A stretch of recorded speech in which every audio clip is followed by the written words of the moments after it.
Okay. அனைவருக்கும் மாலை வணக்கம். இன்றைய மைண்ட் ஒரு மைண்ட் நிகழ்ச்சிக்கு உங்களை வரவேற்பதில் மகிழ்ச்சி கொள்கிறேன். அனைவரையும் அன்புடன் வரவேற்கிறேன். இன்றைக்கு எம்ஐஎம் வினா விடை தான் இன்னைக்கு.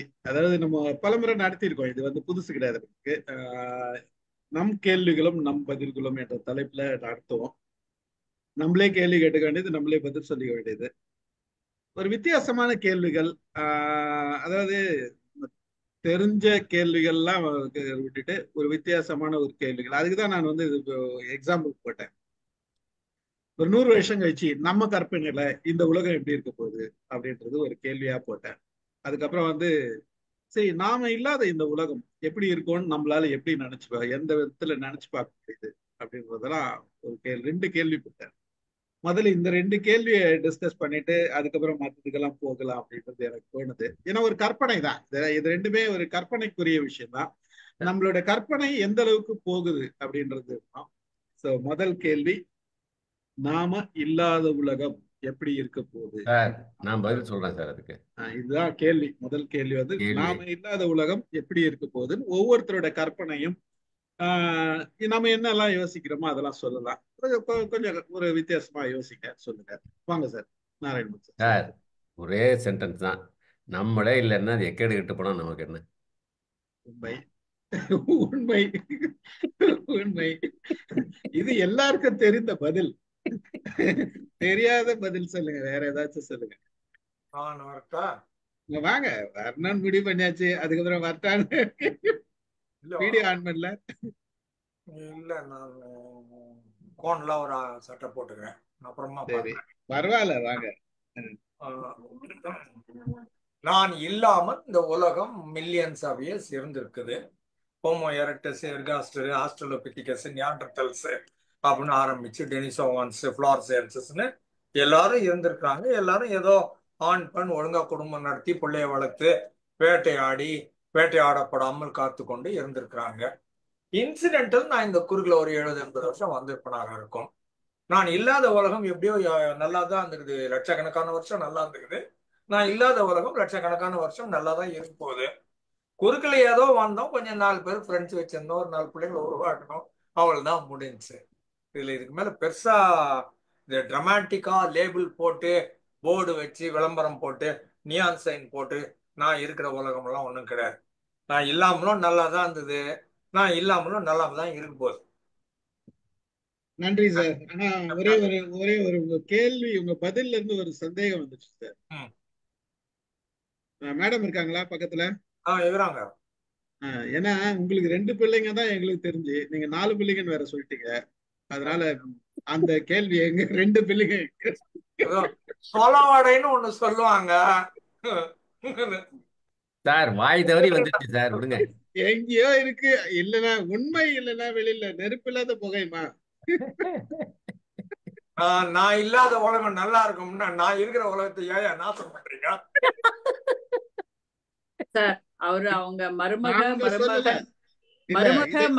2 பேத்தையும் சேர்த்து சொன்னாங்க. உங்களை பதில் கேட்கல. நாங்க பதில் சொன்னவர் தான் நாங்க கேள்வி கேட்கலாம். உங்க படுரோட நிறுத்திக்கணும் அத. கோட்டைக்காடு நீங்க நானும் வரல. எல்லாருக்கும் சொல்லுவாரு சார், நீங்க தான் வாய கலர்னீங்கன்ட்டு. நீங்க தான் சொன்னீங்க, நாங்க எதுவும் சொல்லல. ரொம்ப மகிழ்ச்சி. தேவேந்திரன் எதை கேட்க வர்றாரு, வாங்க. இல்ல, கேட்க வரலைங்க சார். என்னன்னா, இப்போ நான் வராதுக்கு முன்னாடி உலகம் இருந்திருக்குது. ஆனா நான் வந்ததுக்கு அப்போ 60 வருஷமோ 70 வருஷமோ எப்படி என்னவா இருக்கும் அப்படின்னா, நம்ம படிச்ச ஒரு படிப்பினுடைய சான்றிதழ் இருக்கலாம், அல்லது நம்ம நினைவுகள் இருக்கலாம், நம்ம செய்த செயல்கள் இருக்கலாம். அப்போ இது போன்ற விஷயங்கள் தான் நம்ம போனதுக்கு அப்புறம் வாழ்ந்துகிட்டு இருக்கலாம், அல்லது யாரோடைய நினைவுல இருக்கலாம், குடும்பங்கள்ல உறுப்பினர்கள் இப்படி ஒருத்தர் இருந்தாரு வாழ்ந்தாருங்கிற ஒரு விஷயங்கள் இருக்கலாம். எப்படி இருக்கணும்னு நீங்க ஆசைப்படுறீங்க? நமக்கு நிறைவா, நமக்கு மன நிறைவு, செல்ஃப் சாட்டிஸ்பேக்ஷன் தான் சார். மற்றவங்களுக்கு நம்ம எப்படி வாழ்றோமோங்கிறது இல்ல, நமக்கு எப்படி வாழ்றோம், உண்மையா வாழ்றோமா, நமக்கு மகிழ்ச்சியா இருக்குதா, அந்த வாழ்க்கை நிறைவா இருக்காங்கிறது தான். மகிழ்ச்சி. வேற யாராச்சும் பதில் சொல்றீங்களா? 1-2 கேள்வி. குரல்ல அவரவர் எச்சத்தால் காணப்படும்பாங்க. நீங்க என்ன லெகசின்னு விட்டுட்டு போனீங்க, அதை வச்சு நீங்க யாருன்னு முடிவு பண்ணுவாங்க அப்படிங்கிறது குரல். ஸ்டீஃபன் கவியும் அதுதான் சொல்லுவாரு, to love to live to learn and to leave a லெகசிம்பாரு. இருக்கிற ஆளோட லவ் பண்ணு, நல்ல சந்தோஷமா இரு, and keep learning, love live, உன் வாழ்க்கையை வாழ்ந்து பாரு, ஏதாவது ஒண்ணு அடுத்த தலைமுறைக்கு விட்டுட்டு போ அப்படிம்பாங்க. ஜென் தத்துவத்துக்கு நீங்க வந்தீங்கன்னா, நான் இருந்த அடையாளமே இல்லாமல் போறதுதான் அழகுன்னு சொல்லுவாங்க. நீங்க இருந்தது யாருக்குமே தெரியக்கூடாது. சாப்டர் ஓவர் ஓவர், இயற்கை உங்களை முடித்து விட்டது முடித்து விட்டது. அதுக்கப்புறம் உங்களை பத்தி யாரும் யோசிக்க கூடாது, நீங்க எதுவும் விட்டுட்டு போக கூடாதுங்கிறது ஜென். சார் அப்படின்னா இருக்கிற இடம் தெரியாம இருந்துட்டு போகணும் அப்படிங்கிற ஒரு கருத்து எப்படி சார்? இல்ல, ஜென் முழுமையா படிச்சுட்டு தேவா தேவா ஜென் முழுமையா படிச்சு நிறைவுக்கு அப்புறம் வர்ற கம்ப்ளீஷன் அது. எல்லாம் நான் தடயமே இல்லாம நான் விலகுகிறேன் அப்படின்னு விலக சொல்ல வராங்க. என்ன சொல்ல வராங்கன்னா சார், இருக்கடம் தெரியாம இருக்கிறது எதுக்கட இருந்துகிட்டுன்னு கேக்குறாங்க நார்மலா கேட்கும் போது. இது கம்ப்ளீஷன் ஒண்ணு இருக்குது. ரெண்டே எக்ஸாம்பிள். இந்த சச்சின் டெண்டுல்கர்னு ஒரு ஆளு, பிடி உஷான்னு ஒரு ஆளு, ரெண்டு பேரும் ஸ்போர்ட்ஸ் சம்பந்தப்பட்டவங்க. எந்த நேரத்துல வெளியில போயிருக்கணுமோ அவங்க ரெண்டு பேரும் போகல, இந்தியாவை கொஞ்சம் கெடுத்தாங்கன்றது என்னுடைய ஃபீலிங். Okay, right. அதாவது வேற யாராச்சும் ஆரம்பிங்க சார். எதனா சொல்ல விரும்புறீங்களா? மைக் ஆன் பண்ணாதான் சார் கேட்கும். அதாவது உலகம் வந்து சார் சொன்ன மாதிரி நாம இல்லாததுக்கு முன்னாலேயும் இருக்கத்தான் செய்யுது, நம்ம போனதுக்கு அப்புறம் இருக்குது, போனதுக்கு அப்புறமும் இருக்கும். நம்மளை வந்து நினைக்கணும்னு பார்த்தீங்கன்னா, நம்மளை நினைக்கிற மாதிரி நம்மளை நினைக்கிறதுக்கு இன்னும் 2 தலைமுறை இல்லை 3 தலைமுறை, அதுக்கப்புறம் யாரும் நம்மளை நினைக்க போறதே கிடையாது. பெரிய தலைவர்கள் இருந்தாங்கன்னா இன்னும் அவங்கள வந்து ஒரு 10 தலைமுறை நினைக்கலாம், அதுக்கப்புறம் யாரும் நினைக்க போறது. ஸோ இந்த உலகம் வந்து ஆட்டோமேட்டிக் அது வந்து இயங்கிக்கொண்டே தான் இருக்க போது, நாம வந்து கடந்து போய்கிட்டே தான் இருக்க போறோம். அதனால வந்து இந்த உலகம் எப்படி இருக்கும், நம்ம இருக்கிற வரைக்கும் நம்ம சக நண்பர்களோட சக மனிதர்களோட நல்ல அன்போடு இருக்கோமா, யாருக்கும் கெடுதல் பண்ணாம இருக்கோமா, அது ஒன்னே போதும் அப்படிங்கிற நினைவு இருந்தாலே போதும். அதுதான் அது எல்லாரும் கடைபிடிச்சா வருங்க பிற்காலம் வந்து நல்லா இருக்கும்னு நம்ம நினைக்கிறோம். அது நம்ம நினைக்கிறதுக்கு மட்டும் தான் சொல்ல முடியும் வழிய எல்லாரும் அதே போல செய்வாங்களான்னு நம்ம உறுதியாக சொல்ல முடியாது. அவ்வளவுதான் சார். மகிழ்ச்சி மகிழ்ச்சி மகிழ்ச்சி. அப்போ இது ஓகே, இது இருக்கட்டும், இது ஒரு பக்கம். அடுத்த கேள்வி. இன்னும் 100 வருஷம் சிவகுமார் சார் ஒன்னும் பதிலே சொல்லல இதுக்கு. சார் நான் யோசனை பண்ணி பார்த்தேன் சார். 100 வருஷத்துக்கு முன்னாடி எங்க அப்பா அம்மா இருந்தாங்க, எப்படி இருந்தாங்கன்னு சார். அதுக்கும் 50 வருஷத்துக்கு முன்னாடி எங்க தாத்தா பாட்டி எல்லாம் இருந்தது பார்த்துக்கோங்க சார். ஒண்ணு மோசம் நல்லாவே இருந்திருக்கோம். எங்க தாத்தா பாட்டி விட எங்க அப்பா அம்மா நல்லா இருந்திருக்காங்க, எங்க அப்பா அம்மாவை விட நாங்க நல்லா இருந்திருக்கோம், எங்களை விட எங்க பிள்ளைகள் நல்லா இருக்காங்க. நான் என் குடும்பத்தை தவிர என்னால வேற எதுவும் யோசனை பண்ண முடியல சார். இப்படிதான் உலகம் இருக்குன்னு நினைக்கிறேன் சார். என் குடும்பம் எப்படி ஒவ்வொரு ஒவ்வொரு தலைமுறைக்கு மாறிக்கொண்டே வருகிறது, அப்படிதான் உலகம் எல்லா இடத்திலும் எல்லா மக்களும் வளர்ச்சியோடு தானே இருப்பார்கள், நலமாகத்தான் இருப்பார்கள். அப்படிதான் நான் நினைக்கிறேன். அதே போல கடந்து செல்வதுதான் வாழ்க்கை நினைக்கிறது. ஏன்னா நம்ம அப்படிதான் சொல்றோம். இப்ப நம்ம பாட்டி இருந்தாங்க, தாத்தா இருந்தாங்கன்னா அவங்க இறந்ததுக்கு அப்புறம் நம்ம அதை நினைச்சு வந்து அப்படியே உட்காந்துடல, அதுக்கப்புறம் வாழ்க்கை வாழ்ந்துட்டு தானே இருக்கிறோம். இப்ப கடந்து போயிட்டு இருக்குமோன்னு தோணுது வாழ்க்கை. அதை விட சார், நான் இறந்த பிறகு என் குடும்பம் இன்னும் நல்ல மகிழ்ச்சியாக தான் இருக்குன்னு நினைக்கிறேன் சார். ஹஸ்பண்ட் இல்லைன்னா ஒய்ஃப் குடும்பம் போயிடாதுன்னு நினைக்கிறேன். அதே போல ஒய்ஃப் போனா குடும்பம். ஓகே ஓகே ஓகே, உடனே பார்த்து பேசணும் சிவகுமார். Okay okay sir. அதாவது அடுத்த கேள்விக்கு போயிடுவோம். இது கூட ஒண்ணு தேவா சொன்னதுனால, எல்ஐசில எனக்கு ரைட் ஹேண்ட் லெஃப்ட் ஹேண்டுன்னு 2 பேரு. ஒருத்தர் பேரு டேனி, இன்னொருத்தர் பேரு ராவ். அவர் டேனி இறந்து போனா என்ன ஆகும்னு நான் ஒரு லெட்டர் ஒண்ணு எழுதி ஃபார்மேட்டு பில்டிங் வாசல், எல்ஐசி பில்டிங் வாசல்ல மொத்தமா கூடி இரங்கல் கூட்டம் நம்ம லஞ்ச்ல பண்ணுவோம். பண்ணிட்டு அதுக்கப்புறமா எல்லாருமா இவர் இந்த மாதிரிலாம் பண்ணாரு, நம்ம தோழரு இறந்துட்டாரு அப்படின்னு சொல்லிட்டு அப்புறமா என்ன பண்ணலான்னா, நல்லா தாங்க நம்ம கூட வந்தாரு, இப்ப என்ன பண்ணலான்னா வா கேன்டீன் போலாம். அவன் அடுத்த டாபிக் போயிட்டான், முடிஞ்சு. அந்த மீட்டிங் முடிஞ்ச உடனே டானி ஓவர், வா மச்சான் காபி போலாம். அவ்வளவுதான், அடுத்த வேலைக்கு போயிட்டானுங்க. தேவா சொல்றாரு என்னவோ தாத்தா பாட்டி இறந்து போனதுக்கு அப்புறமா ஐயோ இன்னும் 1/2 மணி நேரத்துல போயின்னு நீங்க. இப்ப கொரோனா பீரியட்ல சார் நிறைய நண்பர்கள், அதாவது எங்களை போல ஏஜ் பீப்புள் நிறைய பேர் டெய்லி வாட்ஸ்அப் திறந்தாலே இன்றைக்கு இவர் இல்லை, இன்றைக்கு இவர் இல்லை அப்படின்னு 4-5 செய்தியாவது வரும். வாட்ஸ்அப் திறந்தாலே ஆனா அடுத்த நிமிஷமே வருந்துகிறோம், ஆழ்ந்த இரங்கல் சொல்லி மறந்துடுறோம். அவ்வளவுதான். எவ்வளவு பெரிய இதா இருந்தாலும் சரி, முடிஞ்சு முடிஞ்சு போச்சு, அவ்வளவுதான். அதை பத்தி அவர் நினைக்கிறது இல்லை. அவருடைய கான்ட்ரிபியூஷன்ல மறந்து போயிடணும். சர்வீஸ்ல எவ்வளவு நாள் இருந்தோம், எவ்வளவு பழகிருக்கோம், ஒரு ஆழ்ந்த இரங்கல் அதோட மறந்து போச்சு. அவரை பத்தி அதுக்கு மேல நினைக்க முடியல. அதுக்கு மேல அவருடைய நினைப்பு வர மாட்டேங்குது. இப்படிதான் வாழ்க்கை போயிடுது. அடுத்த கேள்வி நான் போட்ட கேள்வி வந்து இன்னும் 100 வருஷம் கழிச்சு எப்படி இருக்கும்னு உங்க கற்பனை எப்படி இருக்க போகுது?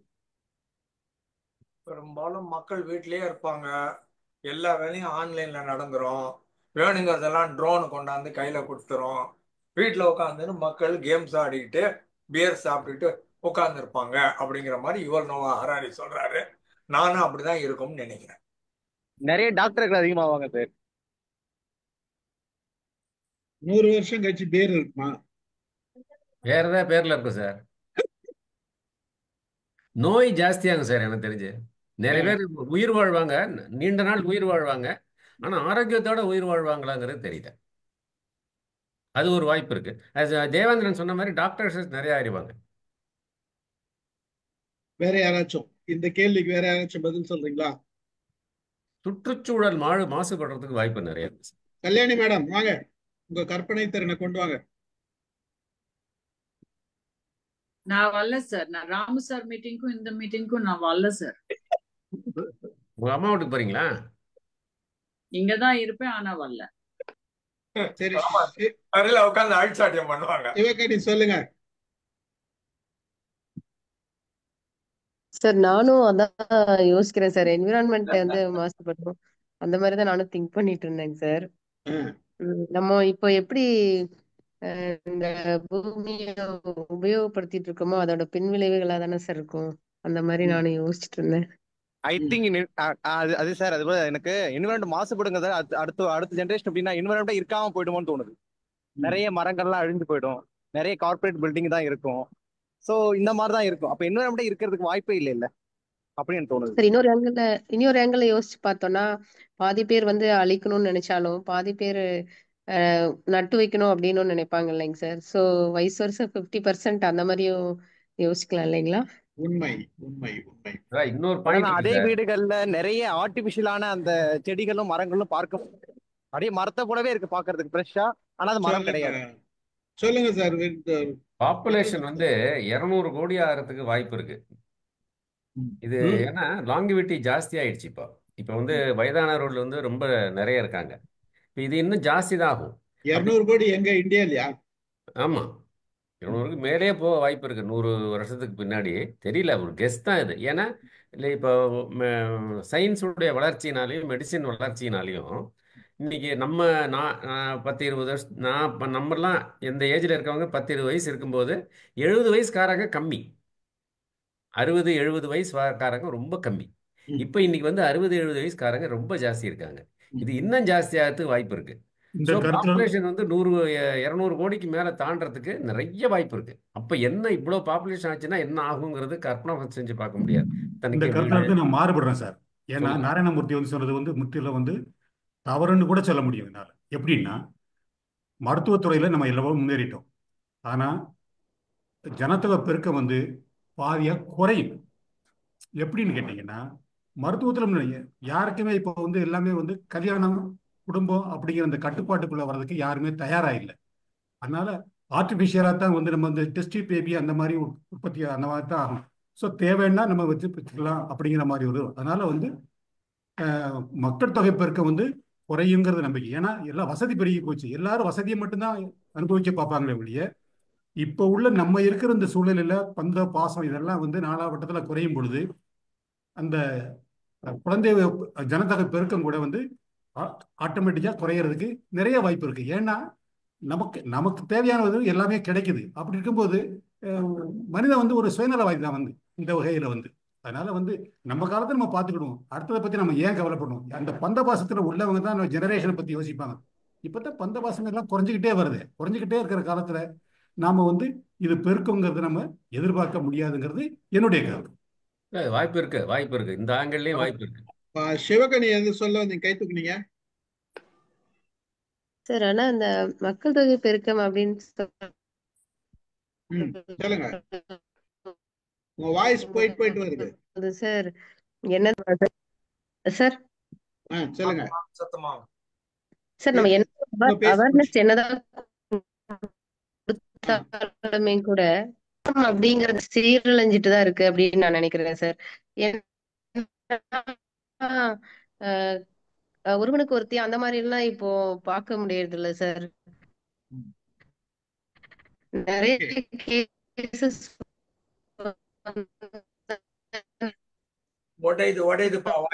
வாய்ஸ் உங்களது வாய்ஸ் பாக்குறோம். போது அந்த சில்ட்ரன்ஸோட கூட இன்க்ரீஸ் ஆகிறதுக்கு வாய்ப்பு இருக்கு சார். இந்த கல்ச்சர் வந்து ரொம்ப கெட்டு போயிடுச்சு சார். நம்மளுடைய தமிழர்களுடைய கல்ச்சர் அப்படிங்கும்போது வேற மாதிரி போயிட்டு இருக்கு. சோ அதனால வந்து மேபி மக்கள் தொகை பெருக்கத்துக்கு வாய்ப்பு இருக்கு அப்படின்னு நான் நினைக்கிறேன் சார். அது மட்டும் இல்லாம நம்ம என்னதான் வந்துட்டு இந்த ஃபேமிலி பிளானிங் மெத்தடு அப்புறம் ஹெல்த் எஜுகேஷன் அந்த மாதிரி கொடுத்தாலுமே கூட அதையும் தாண்டி வந்து வேற மாதிரி காம்ப்ளிகேஷன்ஸ் எல்லாம் வரதான் செய்யுது சார். சோ இதெல்லாம் ஃபேஸ் பண்றதுனால எனக்கு தோணுது. Thank you sir. Thank you. Vanmathi madam வாங்க. வணக்கம் சார். வணக்கம். நிறைய ரோபோட்ஸ் வந்துரும் சார். எல்லா எந்திரங்கள் தான் செய்யும். உட்கார்ந்தே சாப்பிடுவாங்க. மனிதர்களுடைய உடல்லாம் பருமன் ஆயிடும். அதுக்கப்புறம் பார்த்தா வேலை வாய்ப்பெல்லாம் குறைஞ்சிடும் சார். ஸ்கூல்ஸ் எல்லாம் மூடிடுவாங்க. டீச்சர்ஸ் பதிலா ரோபோட்ஸ் தான் வரப்போகுது. ஹாஸ்பிட்டல்ஸ்லயும் எல்லாத்துலயுமே எந்திரங்களை தான் நம்பி இருக்க போறோம். கரண்ட் போயிடுச்சுன்னா அவ்வளவுதான், எல்லாமே ஸ்டாப் ஆயிடும். அப்படிதான் இருக்க போகுது சார் உலகம். மகிழ்ச்சி மகிழ்ச்சி மகிழ்ச்சி. வேற யாராச்சும் கற்பனை? கல்யாணி மேடம் வாங்க. கல்யாணி பேசிட்டோம் அப்புறம் இல்ல சார், அது நாராயணமூர்த்தி சார் சொன்ன பாப்புலேஷனுக்கு ஆறுமுகம் சார் பதில் சொல்லிட்டாரு. அந்த இன்னொரு கொஸ்டின் சொன்னாரு, ஆரோக்கியம் வந்து ரொம்ப இதாகும்னு சொல்லிட்டு தேவேந்திரன் சொன்ன அப்படி. ஆனா இப்ப வந்து அந்த ஜெனட்டிக் இதுல பாத்துட்டு தானே, அதாவது எந்த ஃபிளா இருக்கோ அதை கரெக்ட் பண்ணி கொண்டுட்டு வந்துட்டு இருக்கிறதுனால அதுவும் ஒரு ஒரு ப்ராப்ளமா இருக்காது, ஆரோக்கியம் அதிகமாகும் அப்படின்னு தோணுது sir. Thank you thank you thank you thank you. வேற ஏற்கனவே சொன்ன மாதிரி சார், அமெரிக்கா போறது இவ்வளவு நேரம் எடுத்துக்காது. எங்கேயோ விண்வெளி ஸ்டேஷன் வந்துடும், அங்கிருந்து நேரா போயிடலான்ற மாதிரி இங்க ஏற்கனவே பேசியிருக்கான். அந்த மாதிரி காலம் கொடுத்தாரு. டெக்னாலஜி நிறைய இம்ப்ரூவ் ஆக போகுது. அரேஞ்ச் மேரேஜ் இருக்கு சார். அரேஞ்ச் மேரேஜ் இருக்காது சார். அரேஞ்ச் மேரேஜ் இருக்காது சார்.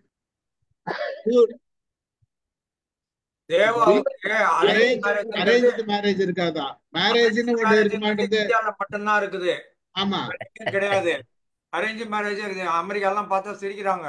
அதனால அரேஞ்ச் மேரேஜ் இருக்காதுன்னு சொன்னீங்கன்னா இந்தியாவில இருக்காதுன்னு சொல்லுங்க. வேற எங்கேயுமே ஏற்கனவே கிடையாது. ஸ்டீபன் சார் சொன்ன மாதிரி மேரேஜ்னு ஒண்ணு இருக்குமான்னு தெரியல. ஒண்ணு இருக்குமா? Okay right. வேற யாராச்சும்? கல்யாணி மேடம் சொல்லி முடிச்சிட்டீங்களா நீங்க?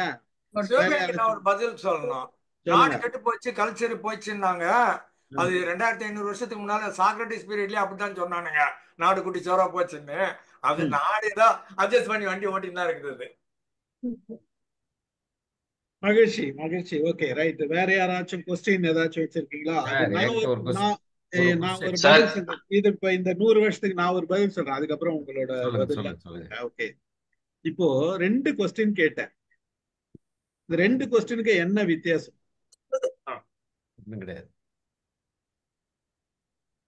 ரெண்டுமே ஒண்ணுதான்.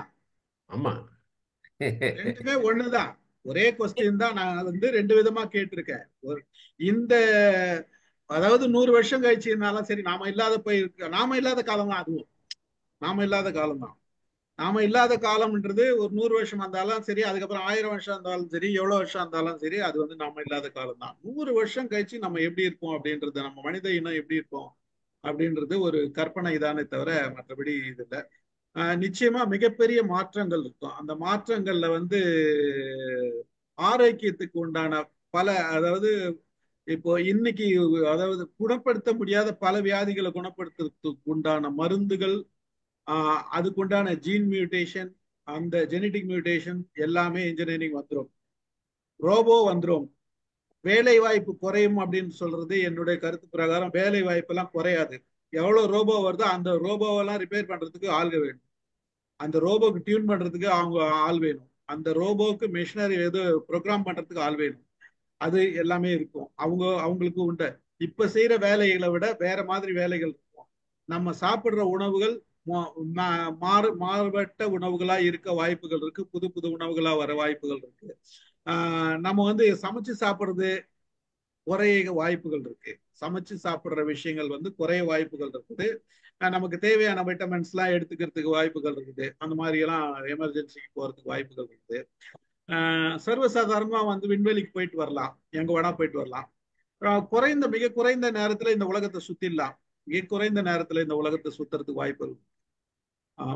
அப்புறம் வந்து குழந்தை பெத்துக்குவாங்களா அப்படின்ற, குழந்தை பெத்துக்கணுமான்ற அந்த கேள்வி ஒண்ணு வரும். வாழ்ந்தோம், ஜாலியா இருப்போம், போயிடுவோம் அப்படின்றது இருக்கலாம். குழந்தை பெத்துக்குவாங்களான்றதுலாம் எனக்கு ஒரு டவுட் தான். ஒரு சிலர் பெத்துக்கலாம், ஒரு சிலர் பெத்துக்காதே இருக்கலாம். அவசியம்ன்றது இருக்காது.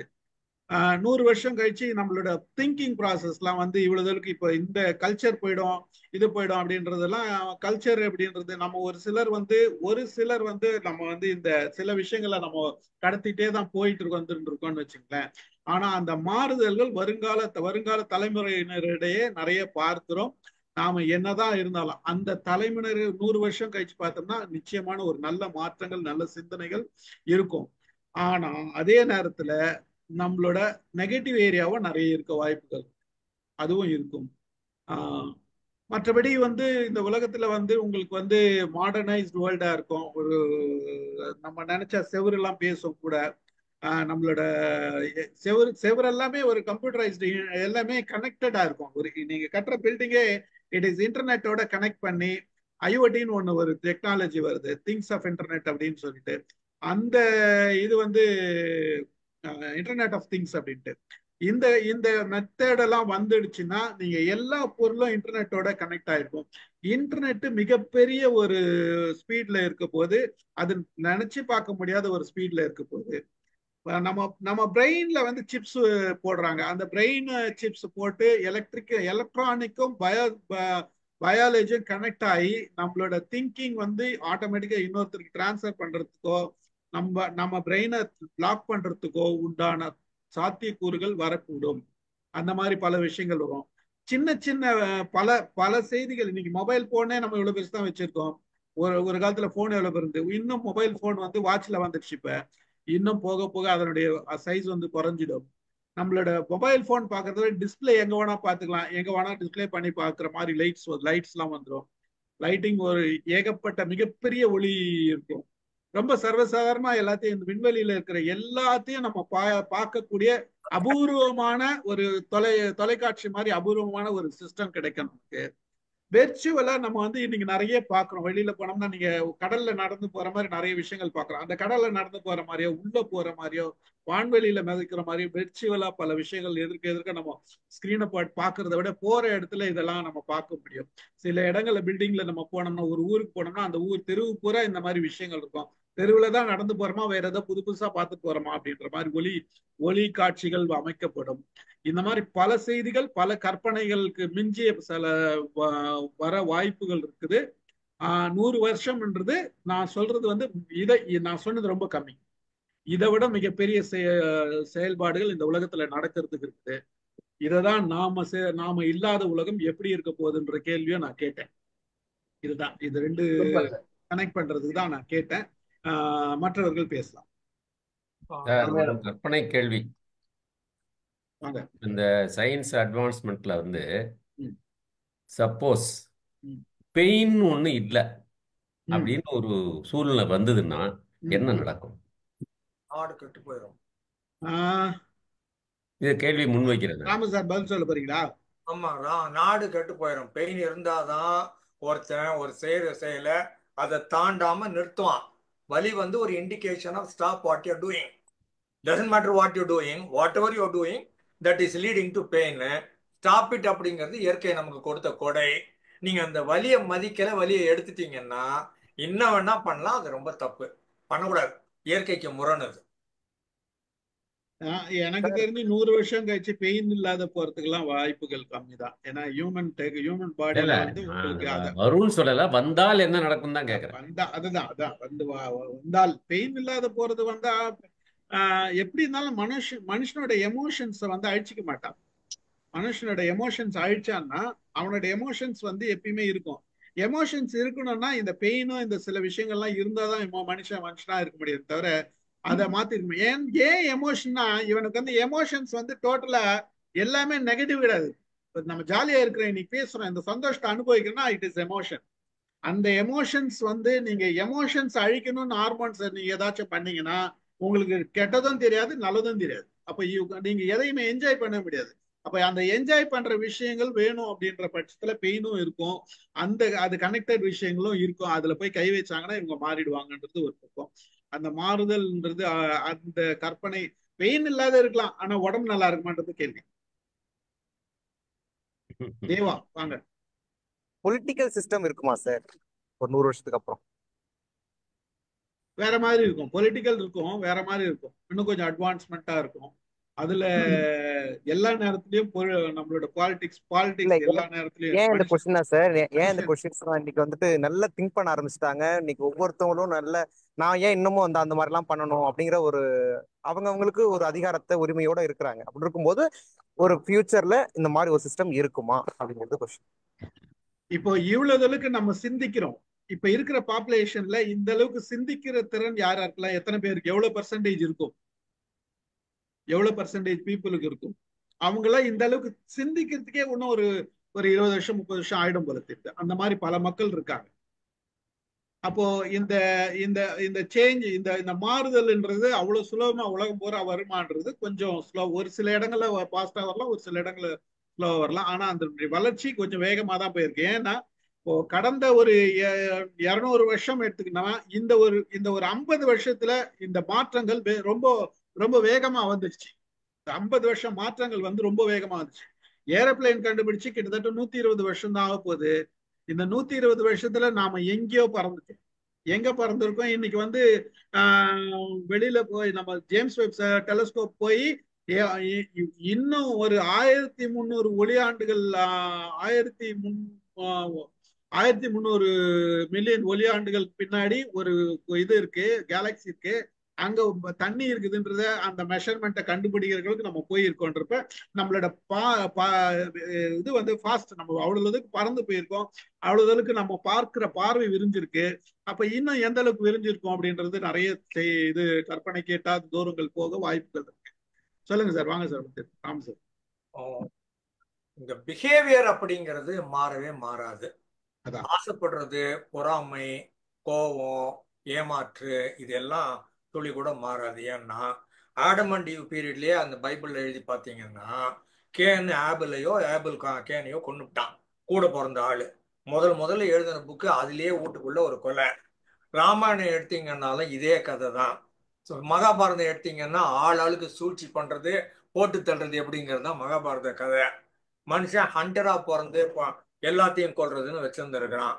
அப்புறமா நம்ம வள்ளுவரும் கல்லுண்ணாமை புலால் மறுத்தல் பிறன்மனை நயவாமைன்னு எழுதியிருக்கிறாரு. இவர் ஏன் எழுதினாரோ அதெல்லாம் நடந்திருக்குது. நான் ரைட்டுன்னு சொல்ல, தப்புன்னு சொல்லல. அன்னைக்கும் கல்லு சாப்பிட்டுருக்கிறான், அன்னைக்கும் புலால் சாப்பிட்டுருக்கிறான், அன்னைக்கும் பக்கத்து வீட்டுல பார்த்துருக்கிறான். 10 கமாண்ட்மெண்ட்ஸ்ன்னு எடுத்து பார்த்தீங்கன்னா thou shalt not covet thy neighbor's wifeன்னு போட்டிருப்பான். பக்கத்து வீட்டுக்காரன் மனைவியை நீ பார்க்காதே அப்படின்னு எழுதி வச்சுக்குது. அப்போ தங்கச்சி பொண்ணை பார்த்தா கரெக்டா அப்படின்னு கேட்டோம்னா அதுக்கு பதில் சொல்ல மாட்டாங்க. ஆனா பக்கத்து வீட்டுக்காரன் மனைவியை பார்க்கறதுன்னு இருந்திருக்குது. அதனாலதான் பைபிள்ல 2000 வருஷத்துக்கு முன்னாடி எழுதி வச்சிருக்கிறான். அதனால எந்த இடத்துலையுமே மனிதன் வந்து இந்த நியாயம், தர்மம், மனசாட்சி, கான்சியன்ஸ் இது எல்லாத்தையும் தாண்டி ஏதோ ஒண்ணு பண்ணிக்கிட்டே தான் இருந்திருக்கிறான், பண்ணிக்கிட்டே தான் இருக்கவும் போறான். நீங்க எவ்வளவு நீதி நூல் அறநூல் உட்கார வச்சு சொல்லி கொடுத்தீங்கன்னாலும் ஏதோ மாறாது. மனுஷனுடைய அடிப்படை எக்கச்சக்கமா நான் உழைக்காம எனக்கு வேணும், மற்றதெல்லாம் எனக்கு வேணும்னு நினைக்கிறது. புராண காலத்துல இருந்து கிரீக் ட்ராஜடின்னு எடுத்தீங்கன்னா கிரீக் மித்தாலஜியில இருக்கிறது முழுக்க முழுக்க இதே தான். இன்னொன்னு அபகரிக்கிறது எப்படி, அதுக்கு சூழ்ச்சி பண்றது எப்படி, மொத்தமே ட்ராஜடின்னு சொல்லுவாங்க. அதனால இந்த உணர்வுகளும் பிஹேவியரும் மாறவே மாறாது. நீங்க இன்ஃபர்மேஷன் மாறும், டெக்னாலஜி மாறும், பயன்பாடுகள் மாறும். மகிழ்ச்சி சார். ஆனா வந்து ராமாயணத்தை பத்தியும் பைபிளை பத்தியும் நம்ம சொல்ல வேண்டாம் சார். அது சொல்லாத பல நூல்கள்ல எழுதியிருக்கான்னு பொதுவா சொல்லலாமே. அது நம்ம ஏன்னா அந்த மாதிரி சொல்லாத பழக்கத்தை நம்ம ஏற்படுத்திக்குவோம். நம்ம அதுதான் நல்ல பழக்கம். வள்ளுவரை சொல்லலாம், நீங்க வள்ளுவரை சேர்த்துக்கிறீங்கன்றது வேற விஷயம், அதுக்கு சப்பக்கட்டு கட்டுறோம்னு சொல்லுவாங்க, அதனால அது வேண்டாம். வள்ளுவரை பொதுவா நம்ம வள்ளுவர்னு சொல்லலாம். நம்ம ராமாயணத்தை நான் தான் முதல்ல சொல்லிட்டேன் ராமாயணத்தை பத்தி. ஏன்னா நீங்க பேச போய் இன்னொருத்தர் பேசுவாங்க, சரி, அப்ப அதனால வேண்டாம். ரைட். அதனால மற்றவர்கள் பேசலாம். வாங்க. உணவு முறைகள் எப்படி சார் இருக்கும் 100 வருஷத்துக்கு அப்புறம்?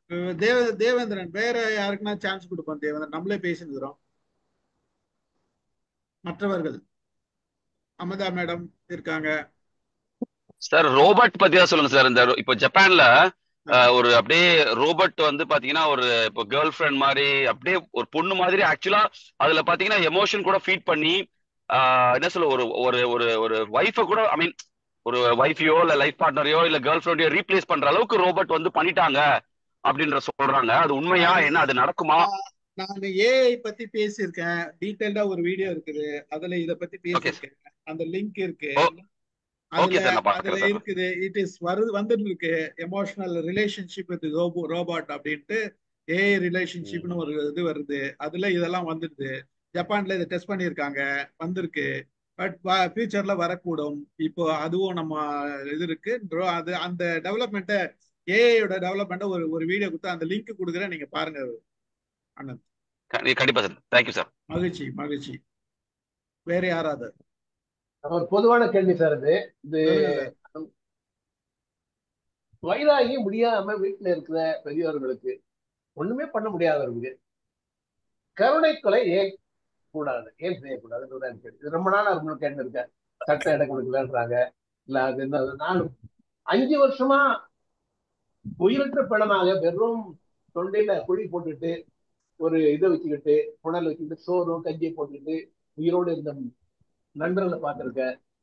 எங்க பெரிய அத்தையை கூட பார்த்திருக்கேன். கிட்டத்தட்ட 95 வயசுக்கு அப்புறம் 5 வருஷமா வெறும் ஒரு வீட்டு ஒரு உடல் இருக்கு.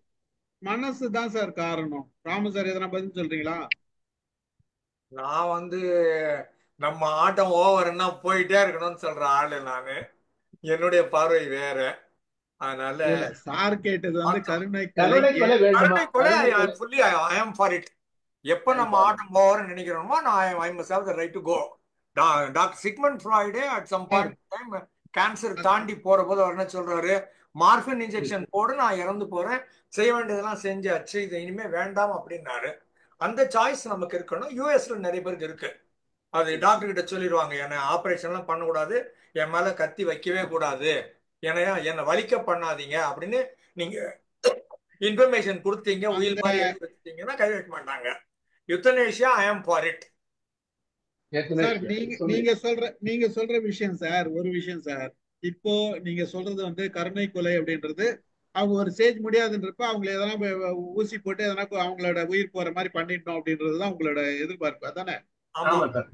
அதுக்கு சட்டம் இடம் கொடுக்கணும். சட்டம் அதாவது அதுக்கு உடனே கேஸ் போடுறோம். நார்மலா இயற்கையா சாக முடியாம செயற்கையா சாகடிக்கிற குடும்பங்களும் எனக்கு தெரியும். எனக்கு அது இது பின்னாடி ஒரு சட்ட பிரச்சனையா வந்துடுது.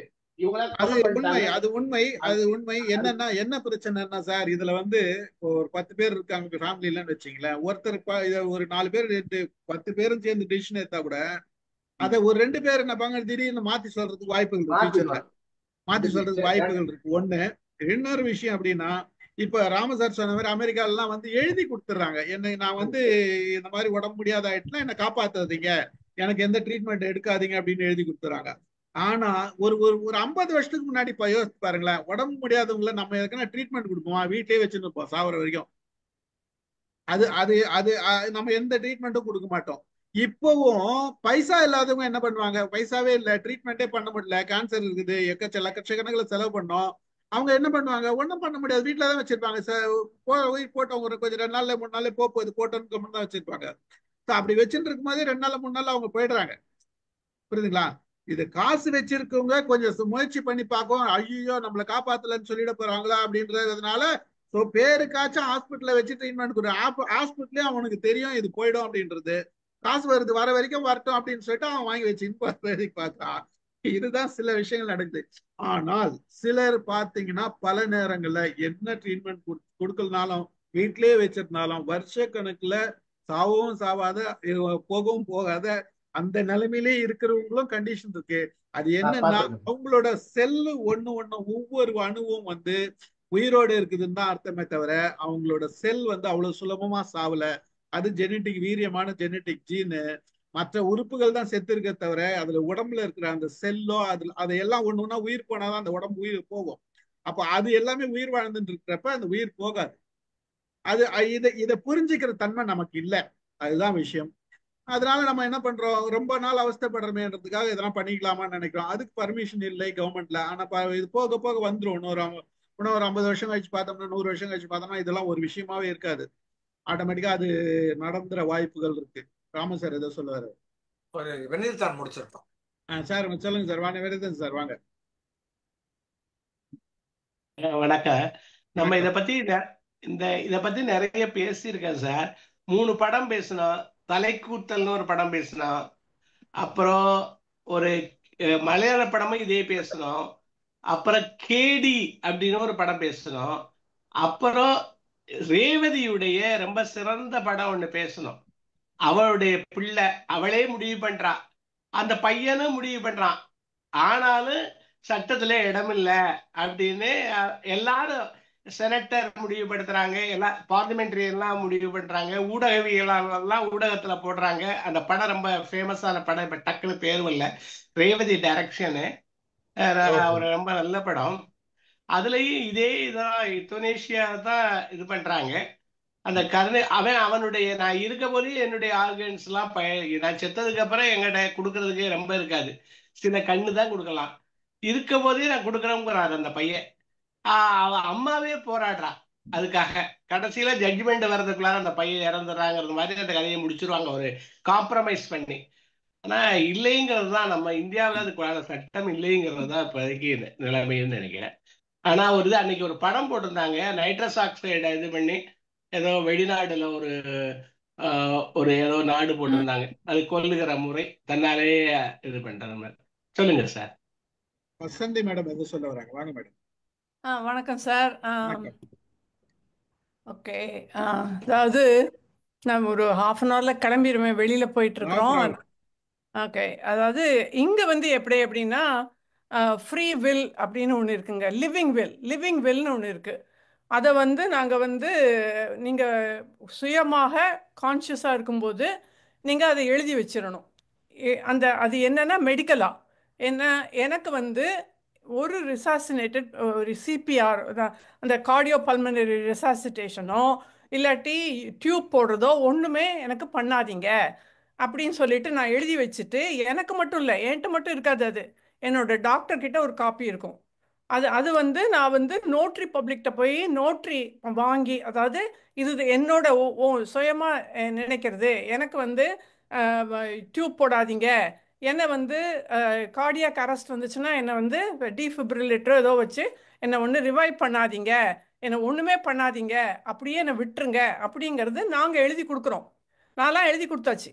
எனக்கு வந்து சிபிஆர் பண்ணாதீங்க, எனக்கு வந்து ஒன்றுமே டியூப்லாம் போடாதீங்க, என்னோட டெசிஷன் வந்து என்னை அப்படியே விட்டுருங்க அப்படின்ட்டு நான் என் ஹஸ்பண்ட் 2 பேரும் எழுதி அதை நோட்ரி பண்ணி டாக்டர்கிட்ட ஒரு காப்பி, அது வந்து அவங்களே கேட்குறாங்க, 65 வயசு ஆனோடனேயே நீங்கள் வந்து லிவிங் வில் எழுதி வச்சிட்டிங்களா, உங்களுக்கு என்ன பண்ணணும்னு நாங்கள் டிசைட் பண்ண முடியாது, நீங்கள் டிசைட் பண்ணணும் அப்படிங்கிறதுக்காக நாங்கள் டிசைட் பண்ணி இதை ஒரு காப்பி என்னோட பையன்கிட்டையோ என்னோட மருமகிட்ட ஒரு காப்பி, அதுக்கப்புறம் டாக்டர்கிட்ட ஒரு காப்பி, எங்ககிட்ட ஒரு காப்பி இருக்கும்.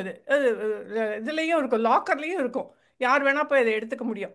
இதை வந்து இவங்க பண்றதுனால இங்க வந்து யாருக்கு வேணுமோ அவங்களுக்கு தான் கொடுக்குறாங்க. இப்போ வந்து என்னன்னா, நான் நிறைய வருஷம் இருக்கணும்னு நினைக்கிறேன் அப்படின்னு சொன்னா அவங்களுக்கு கொடுத்துக்கிட்டே இருக்கிறாங்க. கோமால எத்தனை பேர் வருஷக்கணக்கில் கோமால இருக்கிறாங்க. இதை வந்து சட்டமா கொண்டு வர்றது ரொம்ப கஷ்டம். ஏன்னா இது வந்து ஒரு உணர்ச்சி பூர்வமா இருக்கிறதுனால. இப்போ நீங்க நினைச்சு பார்த்தீங்கன்னா, பரியலுக்கும் அகெயின்ஸ்டா இருக்கிறாங்க, கிரிமேஷனுக்கே அகெயின்ஸ்டா இருக்கிறாங்க. என்னோட சொந்தக்காரங்களை நான் எப்படி கிரிமேட் பண்ணுவேன் அப்படிங்கிற ஒரு இது இருக்கு. இன்னொருத்தவங்க நான் எப்படி இதுக்குள்ள பூமிக்குள்ள எப்படி புதைச்சி வைப்பேன், இந்த மாதிரி உணர்ச்சி பூர்வமா இருக்கிறதுனால இது வந்து ரொம்ப கஷ்டம். இந்த கொஸ்டினுக்கு ஆன்சர் கஷ்டம். நீங்களா டிசைட் பண்ணாதான் இது இன்னும் நம்ம ஊர்ல வரலன்னு நினைக்கிறேன். இந்த லிவிங் வில் அப்படிங்கிறது வரலன்னு நினைக்கிறேன். அது வந்துருச்சுன்னா ரொம்பவே யூஸ்ஃபுல்லா இருக்கும். அதுக்கும் கவர்மெண்ட் தான் இங்க டிசிஷன் எடுக்கணும். லிவிங் வில் கொடுக்கலாம் அப்படின்ற மாதிரி இப்ப மற்ற கண்ட்ரி எல்லாம், உங்க கண்ட்ரி எல்லாம் இருக்கிற மாதிரி இங்க கொடுக்கலாம் அப்படின்ற ஒரு டிசிஷன் இவங்க எடுக்கணும். எடுத்தாங்கன்னா வந்துரும் அப்படின்றது. ஏன்னா நம்ம எல்லாமே வந்து அடுத்தவங்களை பார்த்து தான் நம்ம எடுத்துக்கிறோம். ஒரு சில ஆமா விஷயங்கள்லாம் ஆமா நம்ம இங்க இருந்து எடுத்துக்கிறோம். அங்கங்க இருக்கிற விஷயங்களை அவங்கவுங்க தேவையான விஷயங்களை எடுத்துக்கிறாங்க ஒவ்வொரு நாட்டிலையும். அது இது ஆமா மாதிரி விஷயங்கள் வரும்போது கொஞ்சம் யாராச்சும் யோசிப்பாங்க, இதை எடுத்துக்க வாய்ப்புகள் இருக்கு, வரும். இல்ல இப்ப ஆமா கூட இப்போ லாஸ்ட் 2 days பேக் எனக்கு டாக்டர் அப்பாயின்மெண்ட் இருந்தது. அவங்க வந்து நீ 5 வருஷத்துக்கு முந்தி கொடுத்துருக்க, இதை ஆ. ரினியூ பண்ணி கொடுன்னு சொல்லிட்டு எனக்கு அந்த ஃபார்மை திருப்பி கொடுத்துருக்காங்க. ஓ, அதுக்குன்னு ஸ்பெசிபிக்கா ஃபார்ம் இருக்கா? அந்த வந்து ஆமா அது ஒரு ஃபார்ம் இருக்குங்க. அந்த ஆ. ஃபார்ம்ல வந்து நம்ம எழுதி அது ம். அந்த நோட்ரி பப்ளிக்கிட்ட போய் நோட்ரி, ஏன்னா நான் சும்மாவே எழுதல, ஒருத்தவங்களோட விட்னஸ் இருக்குன்னு அதை பண்ணி ம். அதை வந்து 3-4 காப்பி எடுத்து எல்லா இடத்துலையும் கொடுத்து வச்சிருக்கணும், யாரெல்லாம் நமக்கு சொந்தக்காரங்களோ அவங்க கிட்ட. ஓ, அது நீங்க நோட்டரி பப்ளிக் கிட்ட போய் ஸ்டாம்ப் வாங்கணும். ஆமா கெஸ்ட் ஸ்டாம்ப் டாக்டர் வாங்கணும். Okay, guest doctor authorisation. யார் வேணா ஆத்தரைசேஷன். எழுதி கொடுத்துலான்றதுக்கு வரக்கூடாதுன்றது அந்த அதாவது இப்ப ஆத்தரைசேஷன். என்னோட ஹஸ்பண்ட் எனக்கு எழுதி கொடுத்து, ஆமா இங்கெல்லாம் ரொம்ப ஆமா, அதான் மோசமாலாம் அதான் நடக்குது இல்ல, அதுதான் அவங்கள அதுதான் இவங்க அதனால ஒன்றும் ரிமைவே பண்ணாதீங்க போட்டோம் அப்படின்னு விட்டுறக்கூடாது இல்ல, ஆமா ஆமா, அதனால அவங்க நோட்ரி பப்ளிக் கிட்ட போறாங்க. இது வந்து லீகலா பண்ணி வச்சிடுறாங்க இங்க. அதான் அதுதான் அதுதான். ஆமாங்க சார். சொல்லுங்க சார். ஆமா சார். நான் இருக்கிற ஏரியால ஒரு 3 ஹாஸ்பிட்டல் இருந்தது. ரொம்ப நாளுக்கு முன்னால நான் சொல்றது. 3 ஹாஸ்பிட்டலும் என் ஃப்ரெண்டு ஒருத்தன் வாடா போடா ஃப்ரெண்டு, நான் அவனும் 1 மாசம் 2 மாசம் டிஃபரன்ஸ்னு வச்சுக்கோங்களேன். அந்த டாக்டர் ரன் பண்ணிட்டு இருந்தான். 3 ஹாஸ்பிட்டலையும் நான் வந்து அன்அஃபிஷியல் சீஃப் எக்ஸிக்யூட்டிவ் ஆஃபீஸர். என்ன ஈவினிங் 6ல இருந்து 10 வரைக்கும் நான் என்ன வேணா பண்ணலாம், எல்லா ஹோட்டல் நம்ம கட்டுப்பாட்டில் இருக்குன்ற மாதிரி. அதுல ஒரு ஹஸ்பண்ட் அண்ட் ஒய்ஃபு, ரொம்ப வயசானவங்க, பணக்காரங்க வந்திருந்தாங்க. அந்த ரொம்ப சீரியஸா இருந்தது. என் ஃப்ரெண்டு சொன்னா, இந்த மாதிரி செலவாகும், இந்த மாதிரி சர்ஜரி பண்ணணும், காப்பாத்திரலாம் அப்படின்னு சொன்னான். அப்ப அந்த ஒய்ஃப் சொன்னாங்க, இவர் ரொம்ப பெரிய பதவியில அரசாங்கத்துல இருந்தவர், இப்ப வந்து நாங்க புள்ள பொண்ண மருமகளை நம்பி இருக்கிறோம், மருமகள் ரொம்ப கொடுமைப்படுத்துறா, நானாவது பரவாயில்ல ஹவுஸ் ஒய்ஃப் எல்லாத்தையும் தாங்கிக்கிட்டு இருந்துருவேன், இவ்வளவு பெரிய மனுஷன் இவரை அவ இழிவுபடுத்துறா, இவர் தாங்க மாட்டாம வருத்தப்படுறாரு, இதை பார்த்தா எனக்கு தாங்கல, நான் எப்படியோ பாத்திரம் கத்திரம் வாஷ் பண்ணி கொடுத்து பெருக்கி மழுகி அட்ஜஸ்ட் பண்ணிட்டு இருந்துருவேன், இவர் இந்த மாதிரி இருக்கிறது எனக்கு பார்க்க முடிக்கல, அதனால நீங்க ஏதாவது ஊசி போட்டு முடிச்சிருங்க டாக்டர்னு அந்த அம்மா கேட்டாங்க. என் ஃப்ரெண்டு ஊசி போட்டு முடிச்சான். நடந்த நிகழ்ச்சி 35 ஆண்டுகளுக்கு முன்னால. ரெக்கார்ட்ல இருக்கலாமா? அது அது நீங்க முடிவு பண்ணிக்கோங்க. பட் இங்க இந்த டாபிக் பேசுனதுனால சொல்ல வர்றேன். இல்ல அது ரைட்டு. இந்த மாதிரி நேரத்துல முடிக்கணும்னு நினைக்கிறாங்க, ஒய்ஃபும் முடிக்கணும்னு நினைக்கிறாங்க. அது நியாயம், அவ தரப்புல அது நியாயம். ஓகே, நீங்க கேட்டது வரைக்கும் அத ஒரு சின்ன ஒரு இது மட்டும் பண்ணிக்கிறேன். உங்க ஃப்ரெண்டு முடிச்சாருன்றதை மட்டும் எடிட் பண்ணிடுறேன். சரி, பாத்துக்கோ. ஓகே, அடுத்தது வேற அமுதா மேடம் பேசுறீங்களா? பேசுறேன் சார். எல்லாருக்கும் வணக்கம். வணக்கம் வணக்கம் வணக்கம். ஆமா, நான் இப்பதான் வந்து கலந்துக்கிட்டேன். கொஞ்சம் அந்த தேவா கேள்வி கேட்கும் போதும் வான்மதி கேள்வி கேட்கும் போதும் தான் நான் வந்து கேட்க ஆரம்பிச்சேன். அதுக்கு முன்னால என்னென்ன பேசுனீங்க அப்படிங்கறதெல்லாம் தெரியல. இப்ப நம்ம சிவகுமார் சார் சொன்னது கொஞ்சம் யோசிக்கிற மாதிரி இருந்தது. கருணை கொலை அதுக்கு என்ன அப்படிங்கறத பத்தி. ஆனா அது யோசிக்க வேண்டிய ஒரு விஷயம் தான் சார். அது நீங்க சொல்ற மாதிரி அரசாங்கம் ஒரு முடிவு பண்ணி இந்த அமெரிக்கால எல்லாம் இருக்கிற மாதிரி ஒரு சர்டிபிகேட் ஒண்ணு கொடுக்க சொல்லிட்டாங்கன்னா கடகடன்னு அவங்க கொடுத்துடுறதுக்கு வசதியா இருக்கும். அதனால அதை பண்ணலாம். அது வந்து ரொம்ப வரவேற்கத்தக்க ஒன்றுதான் அப்படிதான் நான் நினைக்கிறேன். ஏன்னா நிறைய இடங்கள்ல பாப்பார் இல்லாம கேப்பார் இல்லாம ரொம்ப சிரமப்பட்டுக்கிட்டே இருக்கிறவங்களெல்லாம் நம்ம பார்க்க தான் பார்க்குறோம். அது ஒரு நல்ல ஒரு விஷயம்தான் சார். அது நல்லபடியா இருக்கும்போதே நமக்கு இப்படிதான் அப்படிங்கிறது நமக்கும் தெரிஞ்சிடும், நம்மளும் நிம்மதியாவது இருக்கலாம். அது நல்ல ஒரு விஷயம் தான் சார். அது நான் என்னுடைய கண்ணால என்னுடைய அத்தையை பார்த்திருக்கேன். 95 வயசுல கிட்டத்தட்ட ரொம்ப படுக்கையா இருந்தாங்க. 95 வயசுல மாமா சொன்னாரு, ஆல்மோஸ்ட் போயிடுச்சுன்னு நினைச்சோம். டாக்டர் கிட்ட கூப்பிட்டு கேட்டோம். எதிர்ல இருந்த டாக்டர் வந்தாரு, ஒரு தட்டுனாரு, மூச்சு வந்துருச்சு. அந்த டாக்டர் சொல்றாரு, நான் விட்டுட்டு தான் போயிட்டு சார், என்ன வந்து செஸ்ட பிடிச்சி தட்டினோட வந்துருச்சு. அதுக்கப்புறம் 5 வருஷம் இருந்தாங்க சார். மாமா சொன்னார். அவர் சொன்னாரு, அந்த டாக்டர் கூப்பிட்டது தப்பா போச்சு, அது மூச்சு இல்லாம போச்சு, நாங்க முடிவு பண்ணிட்டோம், ஒரு ஃபார்மாலிட்டி கூப்பிட்டோம், அவர் ஏதோ செஸ்ட்ல தட்டினாரு, மூச்சு வந்துருச்சு. அதுக்கப்புறம் 5 வருஷம் சார் ஒரு மூட்டை மாதிரி இருந்தாங்க சார். ஒரு இது மாதிரி இருந்த ஈயம் கொசும் மொய்க்கும் அங்க போயிட்டு கொடுப்பாங்க, ஏதோ சாப்பாடு கொடுப்பாங்க, அப்படியே இருந்தது. அது பார்க்கவே முடியாது, வீட்டுக்குள்ள நுழைய முடியாது, அப்படி எல்லாம் இருந்திருக்காங்க. இன்னும் ஒரு நண்பர் அப்படிதான் தொண்டைக்குள்ள குழி போட்டுட்டு மூச்சு எடுத்துட்டே கிடக்குமே தவிர அவரு என்ன சொல்ல வர்றாரு, என்ன பேச வர்றாரு ஒண்ணுமே தெரியாம ரொம்ப நாள் அப்படி இருந்தாரு. அதுக்கப்புறம் எப்படி இருந்தாருன்னே தெரியல. அந்த மாதிரி மூச்சு மட்டும் இருந்துட்டே இருக்கு சார் சார். அதெல்லாம் ரொம்ப கொடுமையா சார், இருக்கு பாக்க. இந்த திருவாரூர் சண்முக வடிவேலு ஒரு கதை ஒண்ணு சொல்லுவார். நீங்க அந்த பேச்சு கேட்டிருக்கீங்களான்னு தெரியல எனக்கு. சார் இப்படிதான் கேட்டிருக்கீங்களா சார்? சிவகுமார் சார் ரொம்ப நல்லா நகைச்சுவையா இருக்கும் அது.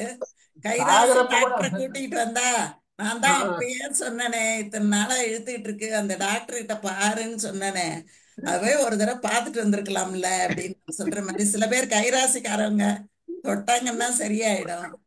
அந்த அந்த மாதிரி எல்லாம். ஆனா சொல்றோமே சார், நம்ம கஷ்டப்படுறவங்களை பார்க்கும்போது மனசு வந்து பார்க்க முடியலமா, உண்மையிலே தாங்கவே பார்க்க முடிய முடியல. மாட்டேங்குது. உண்மை ரொம்ப உண்மை கஷ்டமா உண்மை உண்மை உண்மை மேடம், உண்மை சார். உண்மை. ஒரு கம்பீரமா வந்தவங்க தங்களோட கம்பீரம் எல்லாம் குறைஞ்சு போய் அவங்களோட நிலைமைய பார்க்கும்போது ரொம்ப மனசுக்கு ரொம்ப கஷ்டமா அது இருக்கு. அப்படிதான் இருக்கும் மேடம். அது ஒண்ணும், இதுதான் இயற்கை, இதுதான் இயல்பு. மனிதனோட உடல்நிலை வந்து அப்படிதான் வரும். எல்லாரும் வந்து ஹார்ட் அட்டாக் போயிட முடியாது. ஹார்ட் அட்டாக் வந்து டக்குன்னு அடுத்த செகண்ட் காணாது போயிட முடியாது. எல்லாருக்கும் அது வாய்ப்பு கிடைக்காது. ஒரு சிலருக்கு மட்டும் தான் வாய்ப்பு கிடைக்கும். அதனால வந்து அதனால இது ஒரு அறிவினா கேக்குறேன். இந்தியாவுல தற்கொலை முயற்சி தண்டனைக்குரிய குற்றமா? நான் இப்ப பேசிட்டு வந்திருக்கேன் வருதுல, அதனால நான் படிச்சதையே வச்சு உங்களை எல்லாரையும் கேட்கிறேன். இந்தியாவுல இன்றைக்கு தற்கொலை முயற்சி என்பது குற்றமான்னு கேக்குறேன். தண்டனைக்குரிய குற்றம். ஆமா சார், தற்கொலை முயற்சி வந்து தண்டனைக்குரிய குற்றம் தான். அவங்க புடிச்சிட்டாங்கன்னா அவங்க தற்கொலைக்கு முயற்சி பண்ணாங்க அப்படின்னு வேற சொல்லிட்டு வேற வேற இது நான் இன்றைக்கு நான் அதுல வந்து ஜெயில கொலை போடுவாங்க. பண்ணிக்கிறதுக்கு வயசு இருக்கு, அவங்களோட நிலைமை இருக்கு, எதுவுமே இல்லாம இத்தனோண்டு கிடக்கிறதே ஓடி போய் செத்து போறேன்னு இல்ல, பயமுறுத்தி இன்றைக்கு நான் படிச்சதை பகிர்ந்துக்கிறேன். வேற யாராவது இதுக்கு பதில் இருக்கான்னு கேக்குறேன். நீங்க சொல்லுங்க. அப்ப இன்றைக்கு என்ன சொல்றாங்க சொல்றீங்களா சார்? சொல்லுங்க சார், ஆரம்பங்க சார். அதாவது தற்கொலையை பொறுத்தவரையில எப்ப வந்து கருணை கொலைக்கு வந்து நாம வந்து ஒப்புதல் தரதுக்கு சம்மதிக்கிறோமோ, அதே போல தற்கொலைக்கு சம்மதிக்க வேண்டியதானே? யார் தேவை? தேவையில்லை. செய்யப்படுறான். இது இல்ல இப்ப சரி, இல்ல இன்றைக்கு இருக்க இதே சொல்றேன். தற்கொலை பண்ணிக்கிற லெவலுக்கு ஒரு ஆள் சிந்திக்கிறாருன்னா அவரை காப்பாற்றக்கூடிய ஆள் யாருமே இல்லை, அன்பு செலுத்தக்கூடியவங்க யாருமே இல்லை அப்படின்னு அவர் முடிவு பண்ணிட்டு பண்றாரு. திருப்பி அவரை ரிவைவ் பண்ணி அவருக்கு அன்பு செலுத்தக்கூடிய ஆளு கொடுக்க முடியும்னா பண்ணுங்க, பண்ண முடியலன்னா விட்டுறேன்றேன் நானு. நீங்க சொல்ற மாதிரி ஊரை சுத்தி கடனை வாங்கி வச்சுட்டு அவங்க பாட்டுக்கு போயிட்டாங்கன்னா அந்த கடனை எல்லாம் யாரு சார் கட்டுறது? அந்த மாதிரி எல்லாம் இப்ப எத்தனை பேரு சூதாடுறன்னு 70 லட்சம் 80 லட்சம் போய் அவங்க பாட்டுக்கு வச்சுட்டு அவங்க பாட்டுக்கு சூசைட் பண்ணிட்டு போயிடுறாங்க. யாரு பொறுப்பு? கொடுத்தவங்க எல்லாம் என்ன பண்ணுவாங்க பாவம்? அது ஒண்ணு இருக்கு இல்லைங்க சார். அப்புறம் அந்த குடும்பம் இருக்கு, அந்த குடும்பம், அவரு மனைவி, அவரு குழந்தைங்க, அவங்க எல்லாம் என்ன பண்ணுவாங்க? அவங்கள வந்து இந்த கடன்காரர்கள் நெருக்கும் போது அவங்க என்ன பாவம் சார் பண்ணாங்க? அப்ப அது ஒரு இறப்புன்னா இப்ப நம்ம ஆறுமுகம் சார் சொன்ன மாதிரி கருணை கொலை அப்படின்னு வர்றது வந்து வயதான பிறகு இல்ல நோயில இருந்து அவங்கள வந்து காப்பாற்ற முடியாத ஒரு பட்சத்துல ஒரு இதுக்கு வந்து நம்ம அனுமதி கொடுக்கிறோம் அப்படிங்கறதோட பார்வை வேற. இதோட பார்வை வந்து முழுக்க முழுக்க வேற. இது மாதிரி எவ்வளவோ பேரு கஷ்டப்படுறவங்கள வந்து நம்ம பாக்குறோம். அந்த குடும்பம் அவ்வளவு கஷ்டப்படுது சார், அந்த பிள்ளைங்க அவ்வளவு கஷ்டப்படுறாங்க. இன்னொரு சூசைட் கிளாஸ் ஒண்ணு அதையும் சேர்த்து சொல்றேன் அம்மாவுக்கு பதிலா. அதாவது இந்திய சட்ட தண்டனை சட்டம் 309வது விதிப்படி தற்கொலை முயற்சி ஓராண்டு சிம்பிள் இம்ப்ரெஸ்மெண்ட்டுக்கோ அபராதத்துக்கோ அல்லது இரண்டுக்குமான ஒரு பிரிவு குற்றம் அது. ஆனா என்ன பண்ணாங்கன்னா, மனநல பாதுகாப்பு சட்டம் 2017 அது வரைக்கும், ஆனா இந்த சட்டத்துல இது வரைக்கும் யாரையுமே அவங்க எல்லாம் தண்டிச்சதெல்லாம் வரலாறு இல்லைங்கிறாங்க. அப்ப 309 இருந்துகிட்டு இருந்திருக்கு. 2017 என்ன பண்றாங்க, மனநல பாதுகாப்பு சட்டத்துல அது இது இருந்த போதிலும் அப்படின்னு குற்றம் இருந்த போதிலும் கடுமையான மன அழுத்தத்துக்கு உள்ளாதவராக கருதப்படுவார். இந்த முயற்சி செய்தவர் கடுமையான மன அழுத்தத்துக்கு உள்ளானவராக கருதப்படுவார் அப்படின்னு சொல்லி குற்றம் இல்லைங்கிறது மாதிரி கொண்டாந்தாங்களாம். அதாவது 2017. இப்ப பாரதிய நியாய சங்கீதா அப்படின்னு 1/7/2024 ஒண்ணு வந்திருக்கான். எனக்கு அதெல்லாம் தெரியல, எத்தனை பேருக்கு இங்க தெரியும்னு எனக்கு தெரியல. பாரதிய நியாய சங்கீதா BNS. அதுல இந்த 309வது பிரிவுடைய ப்ரொவிஷனை அதுல சேர்க்கலையாம். 309க்கு இணையான கருத்து சேர்க்கப்படவில்லை, எனவே குற்றமற்றது அப்படின்னு இத நான் இப்ப படிச்சேன். அதை அவங்களோட பகிர்ந்துக்கிறேன். நான் கொலையும் தற்கொலையும் ஒரு தளத்துல பேசினேன். கொலைக்கான காரணங்கள் மன அழுத்தம் 10% உலகத்துல மரணங்கள்ல தற்கொலைன்னு வருது.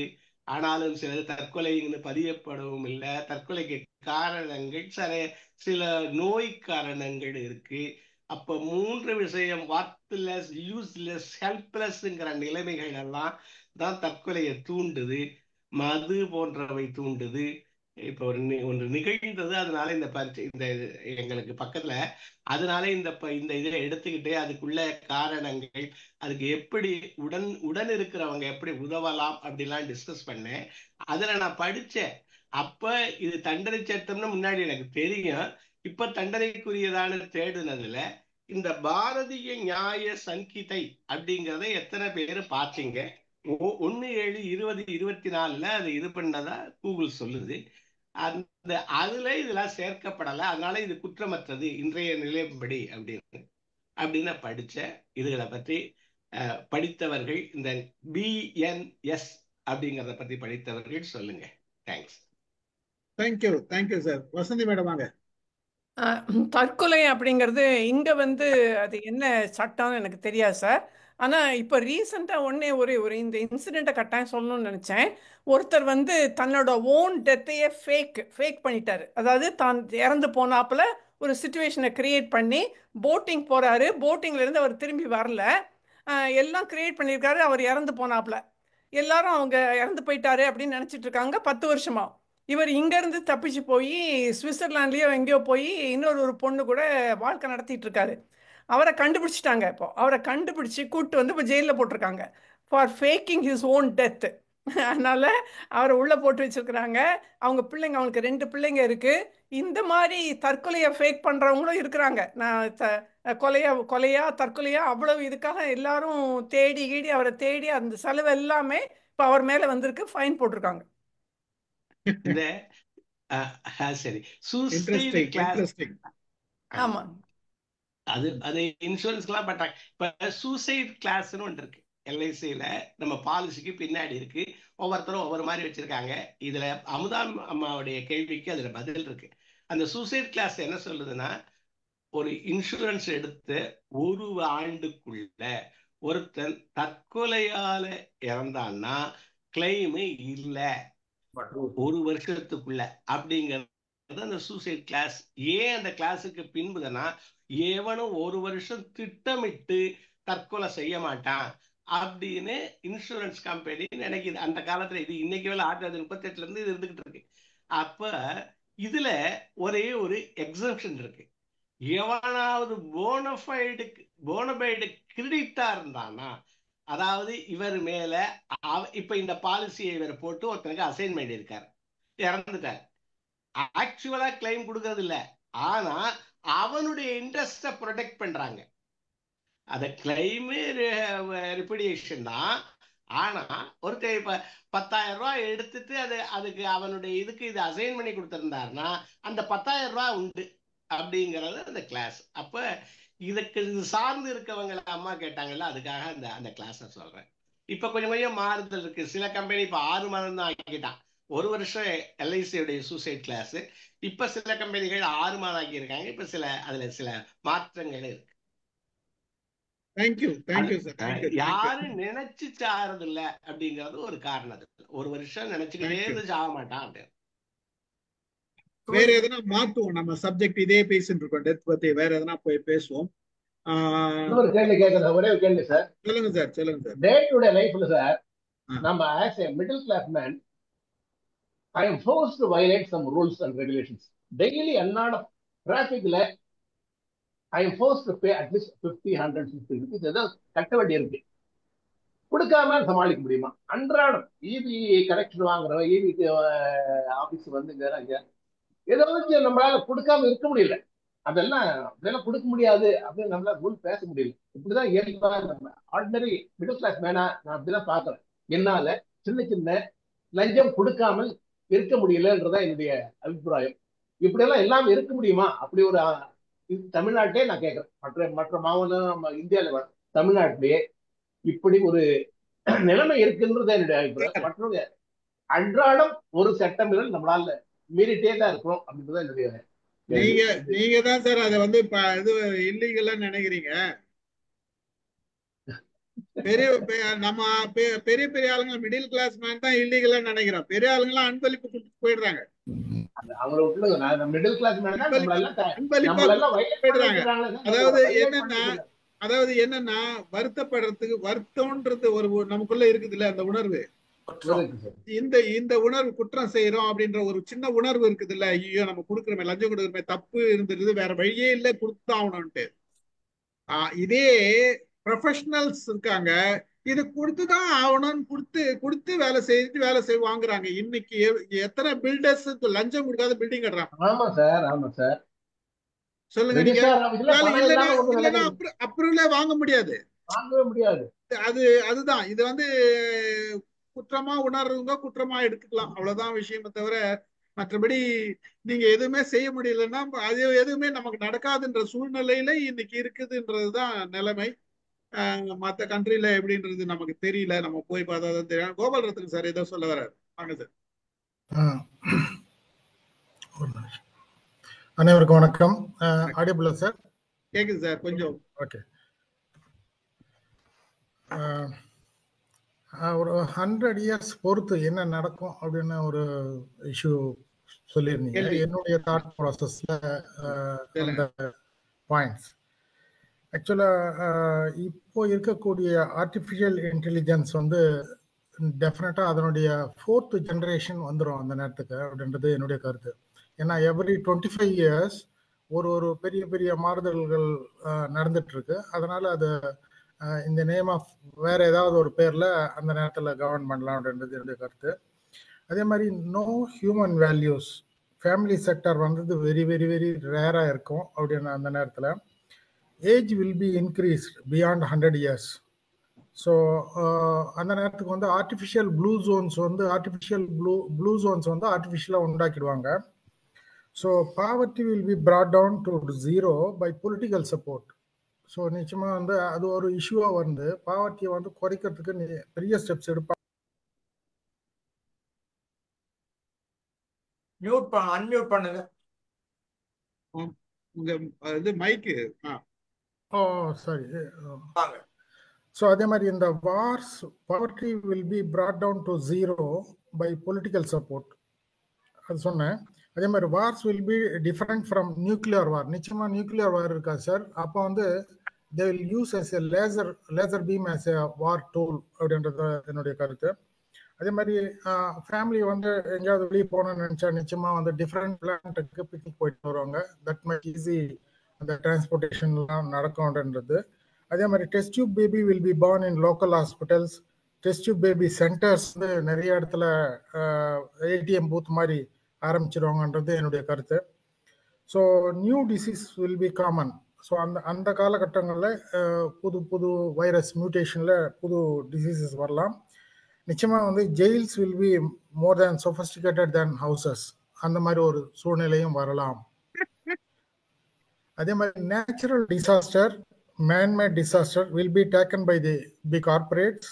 அவங்க எங்கே எப்போ வரணுன்றத அவங்க தான் டிசைட் பண்ணுவாங்க. So people will be treated as a guinea worms, guinea pigs டெஸ்ட்டுக்கு யூஸ் பண்ணிப்பாங்க. So oxygen bags and food tablets will be available commonly. No ration shop, doorstep supply இருக்கும் அப்படின்றது இப்போதைக்கு என்னுடைய தாட் ப்ராசஸ்ல இதுதான் வந்தது. Thank you, take care. Thank you sir. Thank you sir, thank you. ஒரு நல்ல சிந்தனை, மகிழ்ச்சி. நாராயணன் சார் வாங்க. சார் எனக்கு வந்து ஒரு கொஸ்டின் வந்து ஒரு குழந்தை வந்து டெஃப் அண்ட் டம்மா பிறக்குது. ஓகே, இது வந்து ஒரு ஹைப்போதெட்டிக்கல் கொஸ்டின் இது. ஓகே, டெஃப் அண்ட் டம்மா பிறக்குது. It is alive. இது பிறக்குது, சாப்பிடுது, எல்லாம் பண்ணுது. But it is deaf and டம். அது ஒருத்தரை பார்க்கும்போதோ ஏதாவது ஒன்று செய்யும் போதோ ஒரு தாட் ப்ராசஸ் நடக்கும்ல, நிச்சயமா வந்து அது என்ன லாங்குவேஜில் திங்க் பண்ணும்? Good question. இப்போ ஒரு கேர்ள் ஒருத்தி நடிக்கிறா தெரியுமா உங்களுக்கு? இதுல சினிமால நடிக்குது ஒரு பொண்ணு, அதுக்கு காதும் கேட்காது வாயும் பேச தெரியாது. அனன்யா. அனன்யா தமிழ் படத்துல சார், அந்த மாதிரி பெண் வந்து படிக்க வைப்பாங்க, லாங்குவேஜ் கத்துக்கும், பேச முடியாது. ஆமா, ஸோ லாங்குவேஜ் தெரியும் அதுக்கு. நான் என்ன சொல்றது, ஒரு 3 வயசு வரைக்கும் படிக்கலாத குழந்தைக்கு என்ன மாதிரி திங்கிங் ப்ராசஸ் இருக்குன்னு கேட்கறேன். பார்க்கிற விஷுவல்லாம் அவங்களுக்கு ஓடும். இதை யாராவது ஆராய்ச்சி பண்ணியிருக்காங்களான்னு அது தெரியல, நம்ம அது பார்க்கணும். அது வந்து இது நல்ல கொஸ்டின் தான். ஆனா வந்து அவங்க பிரெயின்ல என்ன மாதிரி மெசேஜஸ் ஸ்டோர் ஆகுது அப்படின்றது. ஏன்னா ஆடியோ அவுட், விஷுவல் கிளியரா இருக்கு இல்லையா? ஆமா, விஷுவல் கிளியரா இருக்கு, அவங்களால பேசதான் முடியல. விஷுவல் கிளியரா இருக்குதுன்றதுனால மெசேஜ் எடுத்துக்குவாங்க, என்ன நடக்குதுன்றது தெரியும். சாப்பிடுறதுன்னா சாப்பிடும் போது சாப்பிடுறோன்றது தெரியும். ஆனா அதுக்கு ஒரு மொழின்றது, அவங்களுக்கு ஒரு பாஷைன்றது வீட்டுல பேசி பழகி நம்ம அதெல்லாம் சொல்லி கொடுத்தால் வழி அது கொஞ்சம் லேட் ஆகும் கத்துக்கிறதுக்கு. ஆமா, அது இப்ப இதான் சார், நம்ம பிரெயில் லாங்குவேஜ்ல சொல்லி கொடுக்குறாங்க இல்லையா? பிரெயில் லாங்குவேஜ் இருக்குல்ல, இப்ப கண்ணு தெரியாதவங்க எல்லாம் பிரெயில்ல சொல்லி கொடுக்குறாங்க இல்லையா? அந்த மாதிரி எதனா சொல்லி கொடுப்பாங்க. பேசுறாங்கல்ல, கண்ணு தெரியாதவங்க வந்து பேசுறாங்க. அதான் மேடம் இதை சொல்ல வராங்க. வாங்க மேடம், வசந்தி மேடம். அதாவது பிரெயின்ல வந்து 2 விதமான காம்ப்ரிஹென்ஷன் போயிட்டு இருக்கு சார். ஒன்று வந்து விஷுவல் கார்டெக்ஸ்ட், இன்னொன்று வந்து காம்ப்ரிஹென்ஷன் ஸ்பீச் கார்டெக்ஸ்ட். இந்த விஷுவல் கார்டெக்ஸ்ட்லையும் நம்ம பார்த்து நம்மளே ஒன்று கிரியேட் பண்ணிக்கிறோம். இப்போ நான் பேசவே இல்லை, ஆனால் என்னோட விஷுவல் கார்டெக்ஸ் மூலம் என்னோட கிரியேட்டிவிட்டி, என்னோட ஓன் இமேஜினேஷன் வந்துக்கிட்டே இருக்கு. என்னோட ஓன் இமேஜினேஷன் எங்கேயோ இருக்கு, நீங்கள் பேசணும்னு அவசியம் கிடையாது, ஓன் இமேஜினேஷன் இருந்துக்கிட்டே இருக்கு. அதன் மூலம் அவங்க ஓன் லாங்குவேஜை அவங்க கிரியேட் பண்ணிக்கிறாங்க. இந்த சைன் லாங்குவேஜ் வரும்போது இந்த சைன் லாங்குவேஜ் வச்சு இதுதான் சூரியன், இதுதான் சந்திரன், இதுதான் காலை, இதுதான் மாலை அப்படிங்கிறதுலாம் அவங்களுக்கு அந்த ப்ராக்டிஸ் கொடுத்துட்றதுனால ஓரளவு இப்போ அவங்களால சைகையால் அவங்க எக்ஸ்பிரஷனை கொடுக்க முடியும். இப்போ நீங்கள் பெத்தோவன் எடுத்துக்கிட்டிங்கன்னா, பெத்தோவன் வந்து பெரிய ஒரு மியூசிஷியன், நிறையா கம்போஸ் பண்ணியிருக்காரு. அவர் டெஃப் அண்ட் டம் ரெண்டுமே அவர் கிடையாது. ஆனால் அவர் வந்து அந்த வைப்ரேஷனை ஃபீல் பண்ணி அவருக்கு பியானோவில் தலையை வச்சுக்குவாராம். அந்த வைப்ரேஷனை ஃபீல் பண்ணி அவர் கம்போஸ் பண்ணியிருக்காரு, பாட்டே கம்போஸ் பண்ணிட்டாரு. ஸோ அவங்களோட ஃப்ரீக்வன்சி இப்போ வந்து நிறைய வந்துருச்சு சார். இப்போ வந்து நிறைய டெக்னாலஜி, எக்கச்சக்க டெக்னாலஜி வந்துச்சு இந்த டெஃப் அண்ட் டம்க்கு.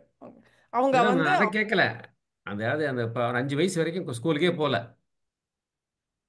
அந்த குழந்தை, ஸ்கூலுக்கே போகாத போது எக்ஸ்பிரஷன், அம்மாவை பார்க்கும்போது அவங்க கோவப்பட்டாங்கன்னா இது கோபம் தெரியும்ல, இது கோபம் தெரியும். இல்ல டஸ் இட் ஹேவ் எனி லாங்குவேஜ்னு கேக்குறேன். இல்ல அவங்க லாங்குவேஜ், இந்த இமோஷன் தான் லாங்குவேஜ் அவங்க கிரியேட் பண்ணிக்கிறாங்க அவங்க மனசுக்குள்ள. Understanding sir. ஒரு விஷயம் சார், இப்போ ஒரு ரிசர்ச், லேட்டஸ்ட் ரிசர்ச் நான் படிச்சேன். பின்னாடி இருக்கிற பார்ட், இப்போ விஷுவல் கார்டெக்ஸ் எப்படின்னா, இந்த கண்ணுல விஷுவல் கார்டெக்ஸ் வந்து பேக் சைடுல இருக்குது.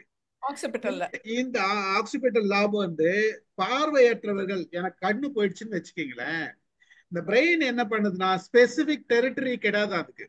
இது என்ன பண்ணுதுன்னா, பிரெயின் காது கேட்டுச்சுன்னு வச்சுங்களேன், என்னோட ஹியரிங் மெசேஜ் எல்லாம் நான் விஷுவல் கார்டெக்ஸ்ல ஸ்டோர் பண்ணிக்குதான் எடுத்துட்டு போய்.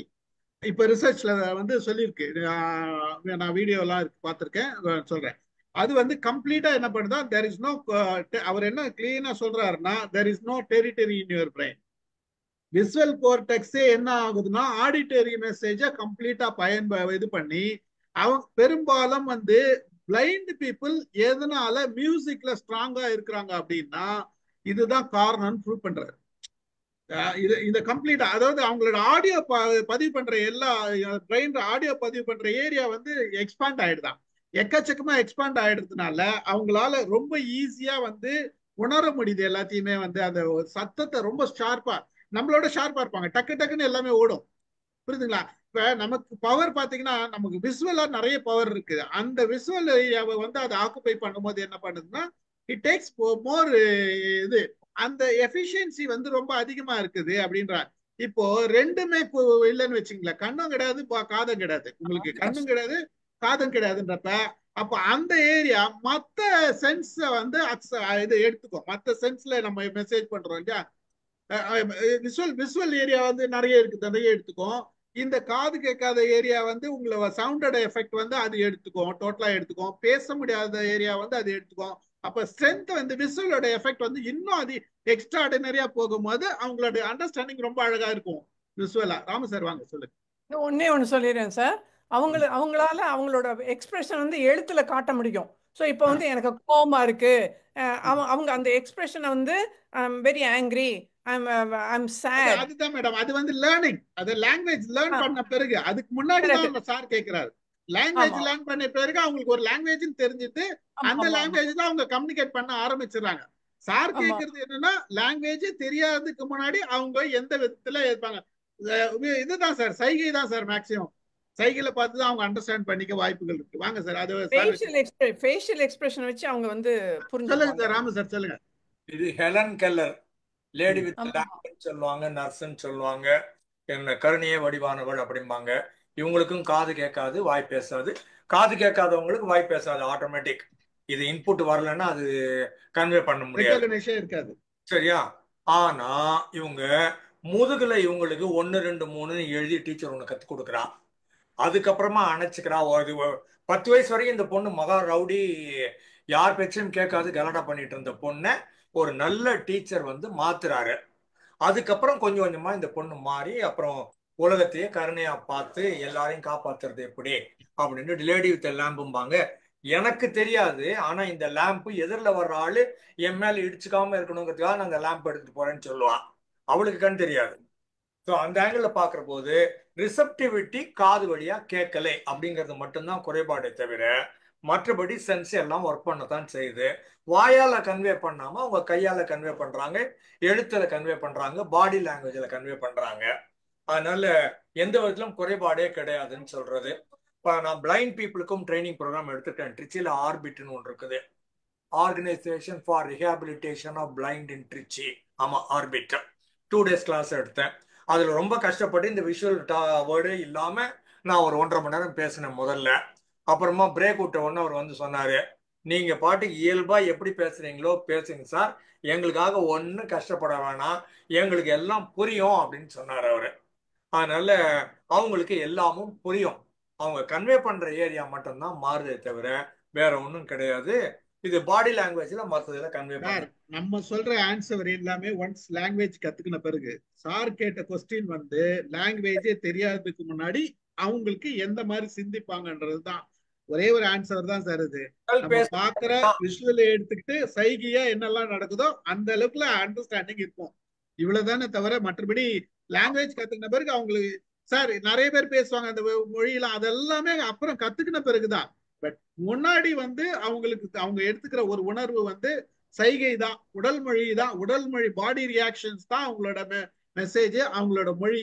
அந்த மொழி தான் திங்க் பண்ண முடியும். அதுதான் கொஞ்சம் கொஞ்சமா அந்த குழந்தை கத்துக்கிட்டே வரும். அப்பாவை பாக்குறதோ, அம்மாவை பாக்குறதோ, பின்னாடி இருக்கிறவங்களை பாக்குறதோ, அவங்களோட எக்ஸ்பிரஷன் பாக்குறதோ, நிச்சயமா வந்து குழந்தைக்கு அழ தெரியும், சிரிக்க தெரியும். அதுக்கு எந்த லாங்குவேஜும் தெரியாது, தேவையில்லை. இப்போ சிரிக்கிறதுக்கும் அழறதுக்கும் எந்த லாங்குவேஜும் தேவையில்லை, கோவப்படுறதுக்கும் எந்த லாங்குவேஜ் தேவையில்லை, எமோஷன்ஸை காட்டிடும். ஸோ எல்லா எமோஷன்ஸும் வரும் ஆட்டோமேட்டிக்கா. அதுக்கு ஒரு தனி மொழினே தேவையில்லை, ஏன்னா பாடியில எக்ஸ்பிரஸ் பண்ணிடும். எல்லாத்தையுமே எக்ஸ்பிரஸ் பண்றப்ப வீட்டுல சுத்தி நடக்கிற விஷயங்களை நம்ம பார்க்கும்போது ஒவ்வொரு ஆக்ஷனும் யார் எப்படி நடந்துக்கிறாங்க, எந்த ரூம் போறாங்கன்றது அது ஒரு மொழியில ஆட்டோமேட்டிக்கா பாடியில பேச ஆரம்பிச்சிடும். அதுக்கப்புறம் அது கத்துக்க ஆரம்பிச்சது ஈஸியா கத்துக்கும். ஸோ இவ்வளவுதான். இது சிந்தனைகள் முழுக்க முழுக்க பாடி லாங்குவேஜ்ல போயிடும்ன்றதுதான் நிதர்சனம். என்ன சார் நாராயணன் சார்? இல்லதான், அதாவது உணர்வுகள் வச்சுதான், உணர்வுகள் தான், எமோஷன்ஸ் அண்ட் பாடி லாங்குவேஜ் தான். பாடி லாங்குவேஜ் தான் நினைக்கிறேன் நானு. இல்ல அதுதான் வாய்ப்பு, அது தவிர வேற வாய்ப்பே கிடையாது. வேற வாய்ப்புன்றது கிடையாது, இதுதான் வாய்ப்பு. They don't have a language, they have an emotion inside. ஆமா. பட் வேற ஏதாச்சும் மேரி ஐன்ஸ்வர்த்னு சைக்காலஜில எக்ஸ்பெரிமெண்ட்ஸ் எல்லாம் பண்ணுவாங்க. கண்ணாடி இருக்கும், கண்ணாடிக்கு கீழே இந்த மொசைக் டெல்ஸ் ரெட் கலர் ஒயிட் கலர்ல மொசைக் டெல்ஸ் இருக்கும், சதுரமா ஒரு அடி ஒரு அடின்னுட்டு. இது இயல்பா நார்மலா வரும், வந்ததுக்கு அப்புறம் கண்ணாடி வரும். கண்ணாடியில கீழே 10 அடி ஆழத்துல இந்த மொசைக் டெல்ஸ் இருக்கும். இந்த குழந்தைய இது வரைக்கும் அந்த அதுவும் கண்ணாடி தான், ஆனா கீழே சிமெண்ட் இருக்குது, இங்க 10 அடி ஆழத்துல டைல்ஸ் இருக்குது. பாதி கிராஸ் பண்ண உடனே இந்த குழந்தை எப்படியோ கண்டுபிடிச்சிரும் இங்க ஒரு பள்ளம் ஒண்ணு இருக்குது அப்படின்னுட்டு. இந்த கண்ணாடிக்கு 10 அடி கீழே சிவப்பு கலர்ல வெள்ளை கலர்ல மொசைக் டைல்ஸ் இருக்குது அப்படின்னு கண்டுபிடிச்சிரும். தயங்கி நிக்கும், தாண்டி வரலாமா வேணாமா அப்படின்னுட்டு. அந்த பக்கம் 5 அடி தள்ளி அம்மா நிப்பா. அம்மா ஒரு ஸ்மைலிங் ஃபேஸ்ன்னுட்டு சிரிச்சுக்கிட்டே பார்த்தான்னா குழந்தை கடகடன்னு தவந்தது வழியா வந்துடும். அம்மா அப்படி பயந்து போய் பார்த்தான்னா குழந்தை அந்த இடத்துலயே நின்றுட்டு திரும்பி போயிடும். ஆனா இந்த குழந்தைக்கு அம்மா முகத்தை ரீட் பண்றதை யாரும் சொல்லி கொடுக்கலை. அம்மா முகம் சிரிக்கிற மாதிரி இருந்ததுன்னா இன்னும் தாராளமா போகலாம், அம்மா முகம் பயப்படுற மாதிரி இருந்ததுன்னா திரும்பி போயிடலாம். இந்த முகத்துக்கு பயம்னு பேரு, இந்த முகத்துக்கு மகிழ்ச்சின்னு பேரு அப்படின்னு குழந்தைக்கு இயல்பாக தெரியும். அந்த இயல்பாக தெரிகிறத வச்சு அந்த குழந்தை எல்லாத்தையும் பண்ணிடும். மேரி ஐன்ஸ்வர்த், AINSWORTH, மேரி ஐன்ஸ்வர்த்னு போட்டு பாருங்க, நிறைய கிடைக்கும். ஜான் பவுல்பிங்கிறவர் இன்னொருத்தர், JOHN John, Bowl BOWL John Bowlby, Mary Ainsworth. பாத்தீங்கன்னா சின்ன குழந்தைக்கு அடிப்படையில இம்பிரிண்ட் அப்படின்னுட்டு அப்பா மகையில இருந்து வந்தது இதெல்லாம். Okay, right, very good. So answer okay, இதுதான் ஆன்சர். நல்ல क्वेश्चन கேட்டீங்க. இன்னொரு அடிஷன் எனக்கு தெரிஞ்சு நான் சொல்றேன் சார். சொல்லுங்க கணேசன் சார். சொல்லுங்க கணேசன், சொல்லுங்க சார்.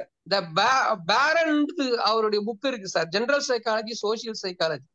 இதுல என்ன சொல்றேன்னா அவர் ரிசர்ச்ல பண்ணது என்னன்னா, இந்த பாடி லாங்குவேஜ் வந்து எந்த மொழியா இருந்தாலும் த்ரூ அவுட் வேர்ல்டு ஒண்ணுதான் அப்படின்னு அதுல ரிசர்ச் பண்ணிருக்காங்க.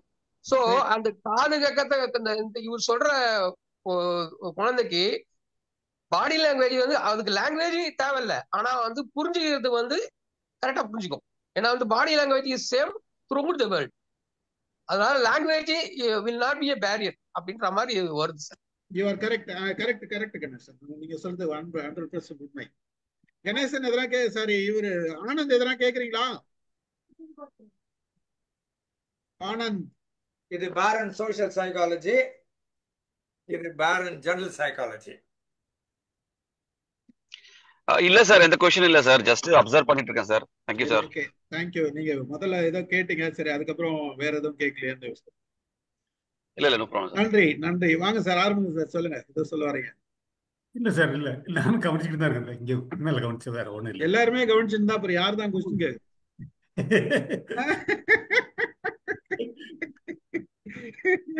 ஏதாச்சும் யோசிங்க, ஏதாச்சும் கொஸ்டின் கேளுங்க. இந்த சார் நல்ல கொஸ்டின் கேட்டார்ல நாராயணன் சார். நாராயணமூர்த்தி நல்ல கேள்வியை கேட்டுட்டாரு. கேள்வி என்ன கேட்கணும்னு யோசிச்சுக்கிட்டு தான் இருக்கு. வான்மதி மேடம், அமிதா மேடம் சொல்லுங்க. சொல்லுங்க வான்மதி மேடம். அதாவது நமக்கு வந்து நம்ம பேசுறவங்க உள்ள ஒண்ணு வச்சுட்டு வெளியில ஒண்ணு பேசுறாங்க. அந்த மைண்ட் வாய்ஸ் நமக்கு கேட்டுச்சுன்னா எப்படி இருக்கும்? சீக்கிரம் கேட்டுரும், கவலைப்படாதீங்க. கேவலமா இருக்கும். திங்க் பண்ணி பார்த்தா எப்படி இருக்கும்னு யோசித்தேன் நான், கேட்கலான்னு. பெண்கள் பேசுனா கேக்குது, அவங்க உள்ளுக்குள்ள என்ன நினைக்கிறாங்களோ அது எனக்கு புரியுதுன்னு ஒரு இங்கிலீஷ் படம் இருக்குது, அதை கொஞ்சம் காப்பி அடிச்சு விவேக வச்சு தமிழ் ஏதோ ஒரு சின்ன பிட்டு ஒரு ஃபுல் மூவியே இருக்குது. பெண்கள் மனசுக்குள்ள என்ன நினைக்கிறாங்களோ அதை வந்து ஆணால கண்டுபிடிக்க முடியும். ஒரு ஆளுக்கு திடீர்னு ஒரு ஆபரேஷன் பண்றப்ப அவனுக்கு அது வந்துரும்னு வச்சுக்கோங்களேன், ஜோக்கு தான் அது. ஆனா மத்தவன் என்ன நினைக்கிறான்னு கண்டுபிடிச்சிங்கன்னா நீங்க உயிரோடயே இருக்க முடியாது. ஆமா ஆமா. என்ன படம் சார்? படம் பேர் மறந்து போச்சு, நல்ல பெரிய ஆக்டர் விஜய். நம்ம இவர்ல மாத்திருப்பதெல்லாம் நடிச்சிருப்பாரு அதுல. ஆமா ஆமா ஆமா ஆமா. இங்கிலீஷ் ஒரிஜினல் ரொம்ப நல்லா இருக்கும். என்னோட அடுத்த கேள்வி சொல்லுங்க சார். இப்ப சயின்ஸ் அட்வான்ஸ். வான்மதி மேடம்க்கு ஒரு பதில் சொல்லலாம். வான்மதி மேடம், சிம்பிள் மேடம், உங்க கூட பழகுறவங்க தான் உங்களை பத்தி ஏதோ நினைக்க போறாங்க. உங்க கூட பழகுறவங்களோட குணாதிசயங்களை தெரிஞ்சுக்கினீங்கன்னா ஓரளவுக்கு நீங்க என்ன நினைப்பாங்கன்றத கணிச்சிடலாம். ஆனா அதை கணிச்சீங்கன்னா உங்களுக்கு தான் மனவேதனை. தெரியாம இருக்கிறது நல்லது. அது தெரிஞ்சுக்காத இருக்கிறது நல்லது. எதை நினைச்சாலும் பரவாயில்லன்னு சொல்லிட்டு போயிட்டே இருங்க. புரியுதுங்களா? தடங்களா இருக்குது. என்ன நினைச்சுவாங்களோ நினைச்சு வேலை செய்ய முடியும். நம்ம வாழல, நமக்காக நம்ம வாழறோம். கரெக்ட். எத்தனை பர்சன்டேஜ் உங்களுக்காக நீங்க வாழறீங்கன்னு சிந்திச்சு பாருங்க. ஆமா சார். அப்போ உங்களுக்கு எல்லாத்துக்கும் பதில் கிடைச்சிடும். சார் ஒரு क्वेश्चन சார் கேட்கலாமா? சரி கேளுங்க ஆனந்த். சார் இப்போ பிறக்கிற குழந்தை இருக்குல்ல சார், அந்த குழந்தை ஸ்டார்டிங்ல இருந்து எல்லா குழந்தைக்கும் ஒரே ஐக்கியூ தான் இருக்குமா இல்ல வேற வேற ஐக்கியூ இருக்குமா? இப்போ எப்படி சொல்றதுன்னா, இப்போ என்னுடைய பையனுடைய பிஹேவியர் வேற மாதிரி இருக்கு, என் பொண்ணோட பிஹேவியர் வேற மாதிரி இருக்கு. அது எப்படி எல்லா குழந்தைக்கும் ஒரே எல்லார் வீட்லயும் அப்படிதான் இருக்கும். இல்ல எல்லார் வீட்லயும் சொல்ல சார், நான் என்ன கேக்குறேன்னா, அந்த ஐக்கியூ பிறக்கும் போது, இல்ல ஃபார் எக்ஸாம்பிள் ஐக்கியூ பிறக்கும் போது 0ல இருக்குன்னு வச்சுக்க ரெண்டு பேருக்குமே, அது பை பிராக்டிஸ்ல நம்ம ஸ்கில்ஸை டெவலப் பண்ண ஸ்கில்ஸோ இல்ல நம்ம வளர்ற இடமோ அந்த ஐக்கியூ லெவல் மேல ஏறிட்டு வருதா, இல்ல அது பிறக்கும் போதே அதுக்கு வந்து அந்த ஐக்கியூ லெவல் ஹையா இருக்குதா, ஐயோ இல்ல லோவா இருக்குதா? ஜஸ்ட் எனக்கு ஒரு கியூரியாசிட்டில கேக்குறேன். தெரியல, நீ சொல்லலாம். உங்க பதில் பிறக்கும் போதே 0ல இருக்க ஐக்கியூ லெவல்ன்றது தப்பு. புரிச்சுங்க? அதே தப்பு. புரியுதுங்களா? இப்ப ராமு சார் ஆன்சர் பண்ணுவாங்க. சரி, ஐக்கியூங்கிறது ஜெனரலா இவங்க சொல்றது வாழ்நாள் முழுவதும் பெரிதாக மாறாது, அதே ரேஞ்சு அப்படியே தான் மெயின்டைன் ஆகும் அப்படின்னு ஒரு லாஜிக் சொல்லுது. இன்னொரு ஆங்கிள் பார்த்தோம்னா ஹோவார்ட் கார்ட்னர் அப்படின்னு ஒருத்தர் இருக்காரு, HOWARD Howard Gardner multiple intelligence சொல்றாரு. இப்ப கணக்குல என்ன டெஸ்ட் பண்ணீங்கன்னா நானும் சரியில்லைன்னு ஆன்சர் வரும், சைக்காலஜில என்ன டெஸ்ட் பண்ணா ரொம்ப பெரிய ஆளு அப்படிங்கிற மாதிரி ஆன்சர் வரும். புரியுதா? அதனால ஒவ்வொருத்தருக்கும் ஒவ்வொரு ஸ்கில் இருக்குது. இன்டர்பர்சனல் ஒன்று இருக்குது, இன்ட்ராபர்சனல் தனக்குள் தான் அமிழ்ந்து போய் கண்டுபிடிக்கிறது, ரிஃப்ளெக்ஷன்ஸ் ஒன்று இருக்குது, மேத்தமேட்டிக்கல் ஒன்று இருக்குது, மியூசிக்கல்னு ஒன்று இருக்குது, லிங்குவிஸ்டிக்ஸ் ஒன்று இருக்குது, பிசிக்கல்னு ஒன்று இருக்குது, மியூசிக்கல்னு ஒன்று இருக்குது, நேச்சுரல்னு ஒன்று இருக்குது, கிரியேட்டிவ்னு ஒன்று இருக்குது. இந்த மாதிரி பல்வகையான அறிவுத்திறன்கள் இருக்கின்றன. எல்லார்கிட்டையும் ஒன்னோ ரெண்டோ தூக்கலாக இருந்தே தீரும். அந்த 1-2 கண்டுபிடிக்க தெரியாம நாம பள்ளிக்கூடத்துல இங்கிலீஷ், தமிழ், கணக்கு, சயின்ஸ், ஹிஸ்டரி, ஜியாகிரபின்னு ஆரம்பிச்சு அதை 10 வருஷம் ஓட்டுறதுனால ப்ராப்ளம் ஆயிருது. அவன் கொடுக்குற டெஸ்ட்ல அவன் கொடுக்குற மார்க்ல நான் இவ்வளவுதான் போல இருக்குது, நான் என்னை பத்தி நினைக்கிற மாதிரி ஆயிருது. இதை விட்டுட்டு வேற எங்கேயாவது என்ன சிந்திக்க சொன்னானுங்கன்னா, வழி விட்டானுங்கன்னா, நான் எங்க புத்திசாலி ஆகிறேன்னு கண்டுபிடிக்க அவனுக்கு தெரியல, அவன் வச்சிருக்கிற டெஸ்ட்டுக்கு ஆன்சர் எனக்கு எழுத தெரியல, அவன் எனக்கு மூட்டாலும் சர்டிஃபிகேட் கொடுத்துட்றான், நான் இதை நம்ப வேற ஆரம்பிச்சிடுறேன். அதனாலதான் என் வாழ்க்கையில இவ்வளவு ப்ராப்ளம். அதனால ஏதோ ஒரு இடம் இயற்கையோட உங்களால இருக்க முடியுதா, இல்ல உங்களால உங்க உடம்பை ஏதாவது பண்ண முடியுதா, அது ஜிம்னேஷியமா இருக்கலாம், இல்ல கராட்டேவா இருக்கலாம், இல்லைன்னா டான்ஸா இருக்கலாம், இல்ல ஆக்டிங்கா இருக்கலாம், ஏதோ ஒண்ணு ஸ்போர்ட்ஸ் சொல்றோம்ல, ரன்னிங்கா இருக்கலாம், லாங் டிஸ்டன்ஸா இருக்கலாம், ஜம்பிங்கா இருக்கலாம், த்ரோயிங்கா இருக்கலாம். எங்கேயோ ஒரு இடத்துல பிசிக்கலா உங்க எபிலிட்டியை காட்ட முடியுதா? மியூசிக்கல்னா நீங்க கிரிட்டிக்காவும் இருக்கலாம், பாடுறவங்களா இருக்கலாம், இன்ஸ்ட்ருமெண்ட்டை வாசிக்கிறவங்களா இருக்கலாம், அப்ரிஷியேட் பண்றவங்களா இருக்கலாம், பாராட்டுறவங்களா இருக்கலாம். புரியுதா? கோஆர்டினேட் பண்ற ஆளா இருக்கலாம். அப்ப பல்வேறு துறைகள் இருக்குங்க. எங்கேயாவது ஒரு துறையில கண்டுபிடிக்க சொன்னா இவன் 5 பேப்பரை வச்சு 10 வருஷம் உங்களை வெறுப்பேற்றி இந்தியாவுக்குள்ள இதுதான் உன்னுடைய மூளை, இதுதான் உன்னுடைய ஐக்கியம்னு சொல்றான். இது ரொம்ப பெரிய தப்பு. இதை நான் பல தொலைக்காட்சிகளில் காலை வருதுடா வந்த போது இந்த மெசேஜை நாங்க சொல்லாம இருந்ததே கிடையாது. எல்லா தொலைக்காட்சியிலும் சொல்லியிருக்கிறேன், நீ என்ன அளவு போடுறது ரொம்ப தப்பு, இந்த 5 பேப்பரை வச்சு என்ன அளவு போடுறது ரொம்ப தப்புன்னு சொல்லியிருக்கிறேன். சரி, ஓகே, ரைட். ஆனந்த் இப்போ சொன்னார்ல சார், மல்டிபிள் இன்டெலிஜென்ஸ் சொன்னார்ல. ஆமா சார். அது வந்து நான் மல்டிபிள் இன்டெலிஜென்ஸ் என்னென்ன இருக்கு டீடைல்டா ஒரு வீடியோ போட்டிருக்கேன், நானே பேசிருக்கேன், நான் முதல்ல இருக்கு, நான் லிங்க் அனுப்புறேன். Okay sir, thank you sir, thank you sir. ஓகேவா? அப்புறம் வந்து நான் இன்னொரு அடிஷனல் இன்ஃபர்மேஷன் கொடுக்குறேன். வசந்தி மேடம் ஏதோ சொல்ல வராங்க, சொல்லிட்டோம். வசந்தி மேடம் வாங்க. அவங்க பிறக்கும்போது ஒரு செட் ஆஃப் ஐக்கியோட தான் பிறக்கிறாங்க. அவங்களுக்கு வந்து ஏற்கனவே இன்பானா வருது, அந்த ஐக்கியூ அப்படிங்கிறது இன்பானா வருது. அவங்களோட ஸ்கில்ஸை நீங்கள் டெவலப் பண்ண முடியும், அவங்க ஃபோக்கஸை இன்க்ரீஸ் பண்ண முடியும்.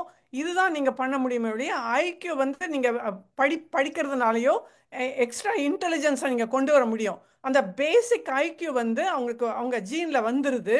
அவங்க கிட்ட இருக்கு அந்த பேசிக் ஐக்யூ. அதை நீங்கள் டெவலப் பண்ணி ஃபோக்கஸ் பண்ணி ஒரு சேனல் பண்ணி அதெல்லாம் பண்ண முடியுமே ஒழிய நீங்கள் ஐக்யூவை கண்டினியூஸாக இன்க்ரீஸ் பண்ணுங்கிறது ரொம்ப கஷ்டம். அது அவங்களோட நிறைய படிக்கிறதுனால அவங்களோட இன்டெலிஜென்ஸ் கூடும். ஐக்யூ அப்படிங்கிறது வந்து இன்பானாக இருக்குது. அந்த ஐக்யூ சில சமயம் நீங்கள் கேர்ள்ஸையும் பாய்ஸையும் பார்த்தாலே அது தெரியும். கேர்ள்ஸ் வந்து ரொம்ப அதாவது ரொம்ப ஃபோக்கஸ்டாக இருக்க மாட்டாங்க. அவங்க வந்து எல்லாருமே பண்ண முடியும் அவங்களால. அதனால இங்கே கொஞ்சம் அங்கே கொஞ்சம் அங்கே கொஞ்சம் சிலர் 70%. பாய்ஸ் வந்து ரொம்பவே ஃபோக்கஸ்டாக இருப்பாங்க. அவங்க வந்து ஒரு மெஷினோ ஒரு காரையோ கொடுத்தா அதை அப்படியே பார்த்துக்கிட்டே அதை கம்ப்ளீட்டாக அந்த மெக்கானிசம் அவங்க புரிய பார்ப்பாங்க. அவங்களோட இன்டெலிஜென்ஸு ஐக்யூ வந்து கொஞ்சம் டிஃப்ரெண்ட்டு. அதனால தான் நீங்கள் உங்கள் வீட்டில் அந்த டிஃப்ரென்ஸை பார்க்குறீங்க. அவங்க ஒரு செட் ஆஃப் ஐக்யூ, ஏன்னா இங்கே வந்து நீங்கள் ஸ்கூலில் வந்து அங்கே ஐக்யூ டெஸ்ட் பண்ணும்போது அவங்க கண்டுபிடிக்கிறாங்க இவ்வளவு ஐக்யூ இருக்கு, இதை நான் டெவலப் பண்ண முடியும், கிஃப்டட் அண்ட் டேலண்டட்ல போடுறேன் அப்படிங்கறத அவங்க கொண்டு வராங்க. ஸோ இது சொல்லணும்னு நினைச்சேன் sir. Okay, thank you madam. Thank you Anand. கூட சேர்த்து அவங்க வசதி ராமச்சந்திரன் கூட ஒண்ணு NLP-ல ஆண்கள் பார்வை பெரும்பாலும் இப்படி ஸ்ட்ரைட்டா பேரலா வந்துரும். இந்த ஏரியாக்குள்ள என்ன இருக்குதோ அதுதான் பார்ப்பாங்க. பார்வை அவங்க இன்னும் கொஞ்சம் அகலமா எக்ஸ்ட்ரா அந்த பக்கம் என்ன நடக்குது இந்த பக்கம் என்ன நடக்குதுங்கிறத ஒரு பார்வையிலேயே அவங்களால கண்டுபிடிக்க முடியும்னு சொல்லுவோம். அதனால NLP-ல இதுக்கான டெக்னிக்ஸ் எல்லாம் சொல்லி கொடுத்து ஆண்களையும் அது மாதிரி விரிச்சு பார்க்க சொல்லி கொடுக்கறது எங்க NLP-ல one of the techniques. Thank you sir. ஒரே ஒரு விஷயம் நான் கேட்டுறேன், அதுக்கப்புறம் நீங்க ஆன்சர் சொல்லுங்க. ஒரே ஒரு இது மட்டும். இப்ப என்னன்னா, இப்போ எங்க அப்பாவுக்கு பாத்தீங்கன்னா ஒரு கேரக்டர், இப்ப நான் என்ன ஃபீல் பண்றேன்னா, இப்ப எங்க அப்பா கிட்ட இருந்து ஒரு கேரக்டர் எனக்கு வர்றதுக்கு வாய்ப்பு இருக்கு. அதே மாதிரி என்னோட கேரக்டர் என் பொண்ணுக்கு வர்றதுக்கு வாய்ப்பு இருக்கா? இது நம்பர் 1. ஃபார் எக்ஸாம்பிள், எங்க அப்பா வந்து கோவப்படுவார், ரொம்ப கோவப்படுவாரு, சரிங்களா? நான் வந்து ரியலைஸ் பண்றேன் ஏன் இவர் இவ்வளவு கோவப்படுறாருன்னு. ஆனா என்ன அறியாமையே நானும் அதே மாதிரி கோவப்படுறேன் சம்டைம்ஸ், சரிங்களா? ஆனா நான் என்ன, எங்க அப்பா வந்து எங்க கிட்ட வந்து கேட்க மாட்டாரு, சாரிடா அப்படிலாம் சொல்ல மாட்டாரு. கோவப்படுவாரு, அடிப்பாரு, போயிடுவாரு. ஆனா நான் என்ன பண்றேன், எங்க அப்பா இருக்க மாதிரி நான் இருக்க கூடாதுன்னு சொல்லிட்டு நான் கண்ட்ரோல் பண்றேன். இருந்தாலும் எப்பயாவது ஒரு விஷயத்துல அது வெளியே வந்துருது அந்த கோவம். அப்ப நான் என்ன பண்ணுவேன், என் பொண்ணும் என் பாயிண்ட சொல்லி, ஸ்வேதா, விஷால், நான் வந்து சாரி, பை மிஸ்டேக் எனக்கு வந்துருச்சுது அப்படின்னு சொல்லி நான் வந்து அவங்க கிட்ட நான் சாரி கேட்டிருக்கேன் நிறைய வாட்டி. இது அப்பா இதை பண்ணக்கூடாதுன்னு நினைக்கிறேன், பட் இருந்தாலுமே எனக்கு எப்படியோ வந்துருது, அதனால வந்து நீங்க தப்பா எடுத்துக்காதீங்கன்னு சொல்லி நான் அது கன்வின்ஸ் பண்ணுவேன். பட் என்னோட கொஸ்டின் என்னன்னா, ஒரு கேரக்டர் வந்து இப்ப கோவப்படுற கேரக்டர் எங்க அப்பாவுக்கு இருந்து சொல்ல எங்க தாத்தாக்கு இருந்துன்னு சொல்லியிருக்காங்க. சோ அது வம்ச வழியா வருமா, எங்க ஜீன்லயே வந்துட்டே தான் இருக்குமா? அதனாலதான் இப்ப பார்த்தோன்னா என் பொண்ணு பாத்தீங்கன்னா சம்டைம்ஸ் என்ன மாதிரியே கோவப்படுறா. எனக்கு பயமா இருக்கு, ஸ்வேதா நீ அப்பா மாதிரியே கோவப்படுற, நீ படாத. இது வந்து என்னன்னா, உன்னுடைய நிறைய நல்ல ஒரு ஃப்ரெண்ட்ஷிப் நீ இழக்க நேரிடும். டிப்ளமேட்டிக்கா பேசு, கோவப்பட்டனா சைலண்டா அந்த நேரத்துல அந்த இடத்த விட்டு போயிடு. சோ இந்த மாதிரி நான் சொன்னேன். சோ இதுதான் நான், பட் என்னோட கேள்வி என்னன்னா, இது வந்து ஹெரிடிட்டியா வருமா இந்த கோவம்ன்றது? அது ஓகே, தட்ஸ் தேங்க் யூ. உங்க முதல் क्वेश्चन வந்து பசங்களுக்கு, பேபிக்கு வந்து 2 பேபிக்கும் வந்து ஒரே ஐக்யூ தான் இருக்கும், எந்த டிஃபரன்ஸும் இருக்காது. ஃபர்ஸ்ட் क्वेश्चन ஓகேவா? உங்க அப்பா கிட்ட இருந்து உங்ககிட்ட இருந்து வந்து ஜெனட்டிக்கா வந்ததா அப்படின்னு கேட்டீங்கன்னா, ஜெனட்டிக்கா எல்லா விஷயம் வரலாம், ஆனா வந்துதான் ஆகணும்னு கட்டாயம் இல்லை. ஓகே, நீங்க கோவப்படுறீங்க, உங்க அப்பா கோவப்பட்டிருந்தாரு, நீங்களும் கோவப்படுறீங்க அப்படின்னா அதுக்கு 99% என்ன காரணம்னா, உங்க அப்பா உங்களுக்கு இன்டைரக்டா தெரியாம அவரு பண்ண விஷயங்கள்லாம் உள்ள நுழைச்சிட்டு போயிட்டாரு பிரெயின்ல. நீங்க உங்க அப்பாவை பார்த்து வளர்ந்தீங்க. சோ அந்த எமோஷன்ஸை நீங்க ரியாக்ட் பண்றீங்க. ஆனா உங்களுக்கே தெரியுது, அப்ப இருந்த நிலைமைக்கு இப்ப ஸ்டடிக்கும் ஒரு தெளிவு இருக்குது. இந்த தெளிவு நீங்க என்ன பண்றீங்க, அந்த நான் கோவப்பட்டுட்டேன் தப்புன்னு புரிஞ்சு நீங்க வந்து ஈகோவை விட்டுட்டு குழந்தைங்கிட்ட மன்னிப்பு கேட்கறீங்க, இல்ல வேற யாருக்குன்னா மன்னிப்பு கேட்கறீங்க. ஆனா இது அப்பா வந்து அதை செஞ்சிருக்க மாட்டாரு. அவங்க வந்து அப்ப அந்த கெத்து இருந்தது, புரியுதா? இந்த விஷயம் ஜெனரலாவே குழந்தைங்க ஹைப்பர் ஆக்டிவ் பர்சன், குழந்தைங்க பிறந்த உடனே ஹைப்பர் ஆக்டிவ் குழந்தைங்க இருக்கு, பார்த்திருப்பீங்கன்னு நினைக்கிறேன். ரொம்ப துருன்னு இருப்பாங்க, பார்த்திருக்கீங்களா? ஆக்டிவ் பிள்ளைங்க வந்து அவங்களோட ஐக்யூ லெவல் மெஷர் பண்ணும் போது டிஃபரன்சியேஷன் இருக்கும் ஜெனரலா இருக்கிறதுல. இதுல ஐக்யூ லெவல் ரொம்ப கம்மியா குழந்தை ஜெனரலா இருக்காது. ஐக்யூ லெவல் கம்மியா இருக்கிறது கவலைப்பட வேண்டிய அவசியம் இல்லை, ஜெனரலா இருக்காது. ஓகேவா? அதனால வந்து அது பிரச்சனை இல்லை, உங்களுக்கு அதை பத்தி கவலைப்படாதீங்க. சோ 2 குழந்தையும் வேற வேற மாதிரி இருக்குன்னா நிச்சயமா வேற வேற மாதிரி தான் இருப்பாங்க. அதுல ஒரே மாதிரி இருக்க வாய்ப்புகள் இல்லை. மேக்சிமம் பாக்குறதுக்கு ஒரு மாதிரி இருக்கலாம், ஒரே மாதிரி இருக்கலாம். ஆனா குணாதிசயங்கள், ஒருத்தர் ஃபாஸ்டா இருப்பாரு, ஒருத்தர் ஸ்லோவா இருப்பாரு.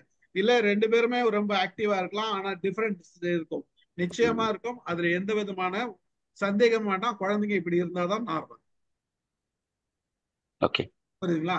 அதனால நீங்க கோவப்படுறதுன்றது நீங்க உங்க அப்பா எப்படி கடத்தினாருன்னு உங்களுக்கு சொல்லிட்டேன். உங்க எமோஷன்ஸ நீங்க காட்டுறதோ, அம்மா எமோஷன்ஸை குழந்தைங்கிட்ட காமிக்கிறதோ எந்த அளவுக்கு குறைக்க முடியுமோ குறைச்சிக்கங்க.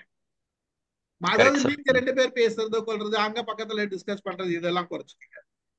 நாராயணன் சார் ஏதோ சொன்னேன்னு நினைச்சார். போயிட்டீங்களா? நாராயணன் சார் போயிட்டான்னு நினைக்கிறேன். ஓகே, சொல்லுங்க சார். ராமு சார் இது சொல்லுவார். நர்ச்சர் வர்சஸ் நர்ச்சர் அப்படின்னு ஒரு தியரி இருக்குது. சிலது வந்து ஜீன்ஸ்ல வரும், சிலது வந்து என்வாரன்மெண்ட்ல வரும். இதனால அது, அதனால இது நமக்கு இன்னும் சரியா சொல்ல தெரியல. இதுவும் இம்பாக்ட் இருக்குது, அதுவும் இம்பாக்ட் இருக்குது. ஆனா ஜீன்ஸை பத்தி படிக்கிறப்போ நான் நேற்று கூட சபீனா ஸ்பீல்ரேனை பத்தி சொன்னேன். அதுல வந்து destruction is the cause of creation அப்படிங்கிறாங்க. ஒன்னு ஒழிந்தால், ஒன்னு அழிந்தால், இன்னொன்னு உருவாகும் அப்படின்னுட்டு. பல நேரங்களில் ஜெனட்டிக்ஸ்ல நமக்கு சொல்லிக் கொடுக்குறது என்னன்னு கேட்டீங்கன்னா, அப்பா கையில 22 ஜீன்ஸ் இருக்குது, அம்மா கையில 22 குரோமோசோம் இருக்குது. இந்த 22 மெர்ஜ் ஆகி உனக்கு ஒரு 22 வருது. பிளஸ் 1 பெண்ணா ஆனா அப்படிங்கிறதுக்கு 23வது ஜீன். அது எக்ஸ்எக்ஸா எக்ஸ்ஒய்யா? எக்ஸ்எக்ஸா இயல்பா இருக்கும், அது பெண்ணு. எக்ஸ்ஒய்னு ஆண் மாத்தினா அது ஆண் குழந்தையா மாறும், இல்லைன்னா இயல்பா அது பெண் குழந்தையா இருக்கும். இந்த மாதிரி பாக்குற போது நம்ம 22 மெர்ஜ் ஆகி உனக்கு 22ல அப்பா கையில இருந்து கொஞ்சம் வந்தது, அம்மா கையில வந்தது கொஞ்சம் வந்ததுன்னு சொல்றோமே தவிர, அப்பா கையில இருந்த கொஞ்சம் அழிஞ்சு போச்சு, அம்மா கையில இருக்கிற கொஞ்சம் அழிஞ்சு போச்சுன்னு சொல்றதே கிடையாது. இதை பத்தி ஜீன்ஸ், ஜெனடிக்ஸ் புக்கோ, குரோமோசோமோ, டிஎன்ஓ எழுதுறதே கிடையாது. சபீனா ஸ்பீல்ரன் இதை சொல்றாங்க. பாதியை தான் எடுக்குது, பாதியை அழிச்சிருது. அப்பா கையில இருக்கிற பாதியை அழிச்சு, அம்மா கையில இருக்கிற பாதியை அழிச்சு 22 கூட்டினா 22 ஆக்குது. இங்க ஒரு 11 கோயிந்தா, அங்க ஒரு 11 கோயிந்தா. ரஃப்லி, not exactly 11. புரியுதா? இது 15 6 கூட இருக்கலாம், அந்த மாதிரி. சரியா? அதனால சிலது அழிந்து போய் அப்போ புதுசா ஒரு இனம் வருது இல்ல, அதுக்கு பேர் ஆம்பளை புள்ள, அதுக்கு பேர் பொம்பளை புள்ள. அது சில சாயல்ல உங்களை எடுக்கும், சில சாயல்ல அம்மாவை எடுக்கும். எதை எடுக்கணும், எதை எடுக்க கூடாது, என் மூக்கை தான் வைக்கணும், ஏன் ஷோல்டர் தான் வைக்கணும்லாம் உங்களால சொல்ல முடியாது. அது நேச்சர் எதை வேணாலும் தேர்ந்தெடுக்கும். சும்மா எக்ஸாம்பிளுக்கு சொல்லணும்னா, என் பையனுக்கு என்னுடைய மேல் பல் வரிசை பெரும்பாலும் இப்படி அகலமா இருக்கும், என்னோட ஒய்ஃபோட கீழ் பல் வரிசை இப்படி இருக்கும். என் பையனுக்கு ஒரு பல் வரிசை மேல என்னோடது, இன்னொரு பல் வரிசை என் ஒய்ஃபோடது, ரெண்டும் மீட் ஆகாம இருந்தது. அப்புறம் டென்டிஸ்ட் கையில கொண்டு போய் சரி பண்ணணும்னு வச்சுக்கோங்க. அதனால ஏன் இந்த மாதிரி சூஸ் பண்ணிச்சு, நான் அந்த மாதிரிலாம் நான் வேணும்னு கேட்கலையே, கடவுள் ஏன் அந்த மாதிரி மேனுஃபேக்சர் பண்ணாரு அப்படிலாம் கேட்க முடியாது. சிலது வரும், சிலது வராது. அந்த மாதிரி வர்ற போது ஒண்ணு. ரெண்டாவது, ஆப்பிரிக்கால இருக்கிறவங்க ஏன் கருப்பா பிறகுறாங்க? ஒரு காரணம் ஜீன்ஸ்ன்னு சொன்னீங்கன்னா, பூமத்திய ரேகை இருக்குது, ரொம்ப அதிகமான சூடு இருக்குது, அதனால கருப்பா இருக்கிறாங்க, புள்ள கருப்பா பிறகுது. ஒரு ஆங்கிள். இன்னொரு ஆங்கிள் என்ன, உங்க அப்பா ஜீன்ஸ்ல கருப்பா இருந்தாரு, இது வந்து என்வாரன்மெண்ட்ல இருந்து வந்தது. அப்பா கருப்பா இருக்காரு, அதனால புள்ள கருப்பா இருந்ததுங்கிறது ஜெனட்டிக்னு சொல்லலாம். பூமத்திய ரேகை இருக்கிற இடத்துலயே நீ இருக்கிற, அதனால என்வாரன்மெண்ட் உன்னை கருப்பாக்குச்சு அப்படின்னு சொல்லலாம். ரெண்டுத்தோட தாக்கமும் இருக்கத்தான் செய்கின்றன. ஆனா எது எவ்வளவு பெர்சன்டேஜ் நமக்கு தெரியாது. இப்போதைக்கு நீங்க பண்ற நல்ல காரியம் என்னன்னா, கோவப்படுறேன்னு புரியுது, அவேர்னஸ் பிளஸ் பாயிண்ட். அதுக்கப்புறமா ஆக்ஷன், எப்ப நான் தெரியாதமா பண்ணிட்டோமான்னு பிள்ளைக்கு சொல்லி கொடுக்குறீங்க. இது என்வாரன்மெண்ட்ல பிள்ளைகளை கொஞ்சம் மாத்தும். ஆனா அடிப்படையில கோபம் கொஞ்சம் இருக்கத்தான் வேண்டும். கோபமே இல்லாம இருந்தீங்கன்னா மக்கள் உங்களை மிளகா அரைச்சிருவாங்க. கொஞ்சம் கோபம் வேணும், அந்த தேவைப்படுற இடத்துல கோபம் வேணும். அது நியாயமா இல்லையான்னு பார்த்துக்கோங்க. கட்டுமீறி போதான்னு பாருங்க. அது கொஞ்சம் ஜெனட்டிக் ஏரியா இருக்குது, கொஞ்சம் மாடலிங் அப்படின்னுட்டு அப்பாவை பார்த்து அம்மாவை பார்த்து நம்மள அறியாமலே அன்கான்சியஸா மாடல் பண்ணதுல இது கோபமும் வரும். நீங்க அப்பா மாதிரியே நடப்பீங்க, அப்பா மாதிரியே பேசுவீங்க, அப்பா மாதிரியே சில காரியங்கள் பண்ணுவீங்க, அப்படியும் வரும். சரியா? ஆனந்துக்கு வந்து இப்போ நீங்க ஜீன் பத்தி கேட்டதுனால, டாக்டர் ஷாலினி தெரியுமா உங்களுக்கு? ஆனந்த், உங்களுக்கு டாக்டர் ஷாலினி தெரியுமா? சைக்கியாட்ரிஸ்ட், ஃபேமஸ் இன் தமிழ்நாடு, ஒரு அற்புதமான லேடி. அவங்க வந்து ஜீன் பத்தி சொல்லியிருக்காங்க. எப்படி கன்வே ஆகுது அப்படின்னா, உங்ககிட்ட இருந்து ஒரு 50%, அதாவது குணாதிசயங்கள் தான், ஜெனட்டிக் பேட்டர்ன் இல்ல, பேட்டர்ன் தலைமுறை தலைமுறையா வருது. உங்ககிட்ட இருந்து ஒரு 50%, உங்க ஒய்ஃப் கிட்ட இருந்து ஒரு 50% எடுத்துக்கிட்டு. புரியுதா? உங்க அப்பா இருக்காருல்ல, உங்க அப்பா கிட்ட இருந்து ஒரு 25% வருது. அதுக்கு முன்னாடி இருந்த ஜெனரேஷன்ல இருந்து ஒரு 12.5% வருது. அதுக்கு முன்னாடி இருக்கிற இதுல இருந்து 6.5% வருது. இப்படி செயின்ல குறைஞ்சிட்டே வருது. அந்த ஜெனரேஷன்ல இருந்து அங்கங்க கொஞ்சம் கொஞ்சமா வருது. 50-50 மேக்சிமம் வந்து 7 தலைமுறைக்கு அப்புறம் உங்களோட உங்களோட உங்களோட ஜீன் பேட்டர்ன்ல இருக்குது, உங்களோட கேரக்டர் போது பாருங்க, உங்களோட அடுத்த 7 தலைமுறை வரைக்கும் தான் போவோம். அந்த 8வது தலைமுறையில உங்களோட டோட்டல் கேரக்டர் இருக்காது. பேட்டர்ன் இருக்கும், இந்த ஜெனட்டிக்ல இருந்து வந்த பேட்டர்ன் இருக்கும், ஆனா உங்களோட கேரக்டர் இருக்காது. இதை வந்து அவங்க ஸ்டடி பண்ணியிருக்காங்க பல இடத்துல. டாக்டர் ஷாலினி சொல்லுவாங்க, இது வந்து ரெக்கார்டு, உங்க தெரிஞ்சு வச்சுக்க. இது எல்லாருக்கும் நிறைய பேர் தெரியாதுன்றதுனால இதை ஷேர் பண்றேன். டாக்டர் ஷாலினி ஒரு 500 வீடியோ இருக்குது யூடியூப்ல, பாருங்க. நிறைய நிறைய இன்ஃபர்மேஷன் சொல்லுவாங்க. வேற யாரும் இருக்கீங்களா ஏதாச்சும் பேசுறதுக்கு? கணேசன் ஏதோ சொல்ல வந்தீங்க சார். இப்போ ராம் சார் எல்லாம் சொல்றது எல்லாமே நல்ல பாயிண்ட்ஸ் சார். இந்த ஒரே ஒரு பாயிண்ட் மட்டும் சொல்லியிருந்தேன் ஆனந்த் சாருக்கு. என்னன்னா, இது கான்சியஸ் சப்கான்சியஸ் லெவல்ல நான் அப்பா மாதிரி கோவப்படக்கூடாது, அப்பா மாதிரி கோவப்படக்கூடாதுன்றது ட்ரிகர் ஃபார் யுவர் ஜீன். எனக்கு தெரிஞ்சு என்ன அப்பா மாதிரி இருக்கக்கூடாது சொல்லும் போது அது ட்ரிகர். அதுக்கப்புறம் நீங்க போய் மன்னிப்பு கேக்குறீங்களா, அதுவும் வந்து அப்பா மாதிரி இருக்கணும்னு ட்ரிகர். அதனால be aware, be as you are, be you are aware that your father will be angry. Be as you are, then that trigger will not happen. Unmute பண்ணிக்கோங்க ஆனந்த். கேக்குதா சார்? நீங்க பேசுறது கேட்கல. சாரி, நான் என்ன ஃபீல் பண்றேன்னா, இப்போ வந்து எப்படி சொல்றது, இப்போ நம்ம என்ன பேசுறோமோ அதை அவங்க அப்சர்வ் பண்றாங்க பசங்க. எப்படி பேசுறோமோ, இப்போ ஆக்சுவலா எங்க அப்பா கூட எங்க பசங்க டிராவல் பண்ணல. சோ என்ன பார்த்துதான் என்ன பக்கத்துல இருக்க சரௌண்டிங்ஸை பார்த்து தான் டிராவல் பண்றாங்க. சோ நம்ம ஏதோ ஒரு சிச்சுவேஷன்ல நம்ம கோவப்பட்டுறோம். அது அப்படியே வந்து அவங்க நான் இப்போ சடனா எனக்கு தெரியாது, அவங்க ரிஃப்ளெக்ட் பண்றாங்க. இன்னைக்கா ஒரு நாள் அவங்க கோவப்படும் போது நான் பேசுற மாதிரியே பேசுறாங்க. சோ அப்பதான் நான் ஃபீல் பண்ணேன். சோ இது வந்து நான் வைஃப்ட்ட சொன்னேன், நம்ம வந்து சண்டை போடுறது இருந்தா கூட தனியா ரூம்ல போய் சண்டை போட்டுக்கலாம், காமன்ல பண்ண வேண்டாம். அதே மாதிரி நான் வைஃப்ட்ட கூட சண்டை போட்டா கூட, எங்க அப்பா ஒரு விஷயம் என்ன பண்ணுவாருன்னா, வீட்டுல எங்க அம்மா கிட்ட சண்டை போட்டா கூட உடனே பேசிடுவாரு. அந்த காலத்து காலைல சண்டை போடுவாங்க, நைட்டு பேசிடுவாங்க. அந்த ஒரு நல்ல விஷயம் எங்க அப்பா அம்மா கிட்ட இருந்துச்சு. அதே மாதிரி என்ன சொல்லுவாங்க, அந்த மாதிரி எங்க அப்பா அம்மா சண்டை போடுவாங்க, காலையில போடுவாங்க, சாயந்தரமே வந்து டீ போட்டு கொடு அப்படின்னு உடனே பேசிடுவாங்க. அதே மாதிரிதான் நானும். அதனால சண்டை போடுவேன்.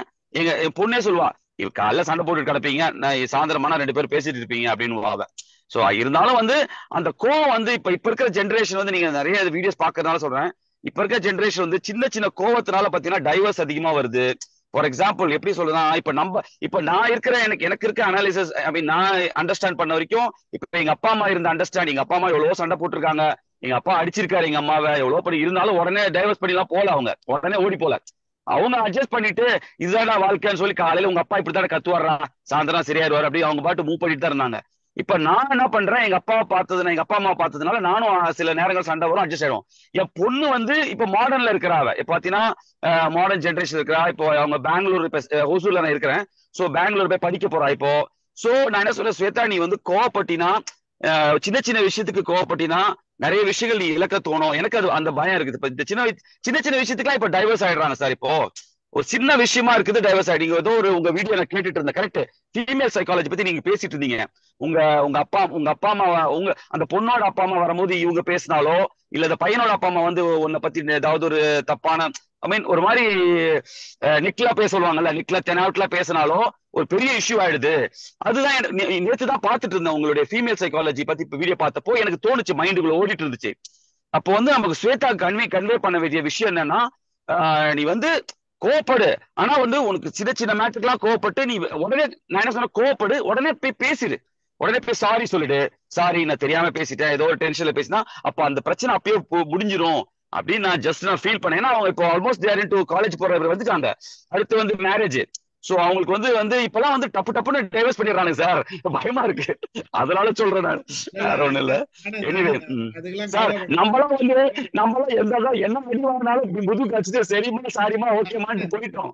அதே மாதிரி வர வைப்பானு தெரியாது நமக்கு, அதான் சொல்றேன். இல்ல ஆனா அதுக்கெல்லாம் கவலைப்படாதீங்க, ரொம்ப யோசிக்காதீங்க. Will discuss later. நம்ம செஷன்ல கூட நான் டைம் போட்டிருக்கேன், நம்ம அதை பார்த்து பேசுவோம். நான் போட்டிருக்கேன், நீங்க செஷன்ல போட்டிருக்கேன், பாத்தீங்களா? நம்மளோட ட்ரைனிங் பார்த்தேன் சார். ஓகே, பார்த்தேன் சார். ரொம்ப வரி பண்ணிக்க வேண்டாம், நீங்க இவ்வளவு ரொம்ப கவலைப்படுறீங்க, அதெல்லாம் வேணாம். ஒன்றும் பிரச்சனை இல்லை. தேங்க்யூ. சொல்லிங்களா? அடுத்து வேற யாராச்சும் பேசுங்க. வேற யாராச்சும் சொல்றீங்களா ஏதாச்சும்? எனிதிங்? வாங்க சார், ஆரம்பிங்க சார், வாங்க சார். இந்த பாடி டொனேஷனை பத்தி கொஞ்சம் சொல்லுங்களேன் சார். ராம சார் தான் சரியான ஆளு. வாங்க சார். ஏன்னா அவர் டொனேட் பண்ணியிருக்காரு, அதனால ரெனியூ பண்ணணும். அதை திரும்ப அந்த ஆளுகளை கண்டுபிடிக்கணும். அவர் பாடி டொனேட் பண்ணியிருக்காரு.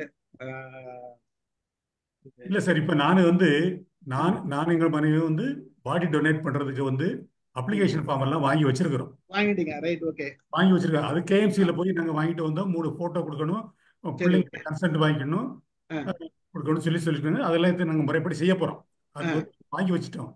ஆனால் இப்ப சார் சொன்ன இப்ப திடீர்னு சொன்ன அது ரினியூவல் பண்ணணும். அதுக்கு ஒரு காலகட்டம் உண்டா? ரினியூவல் பண்ணணும் மாதிரி அதுலயே இருக்கும் சார். அந்த கண்டிஷன்ஸ் ஊட்டுறாங்கன்னு தெரியாது. அதனால நம்ம 5 வருஷத்துக்கு ஒரு தடவை அவங்கள கான்டாக்ட் பண்ணி எப்பா என் பேப்பர் ஒழுங்காகுதான்னு கேட்டுக்கணும். உங்களோட ஃபார்ம்ல பின்னாடி கண்டிஷன்ஸ்ல கொடுத்துருப்பாங்க சார். கண்டிஷன் என்னன்னா சார், ஃபார்ம்ல நீங்க பிள்ளைங்க கிட்ட கன்சர்ன் சொல்லணும், அது மட்டும் இருந்தா போறோம் அப்படின்னு மட்டும் தான் சொல்லியிருக்காங்க.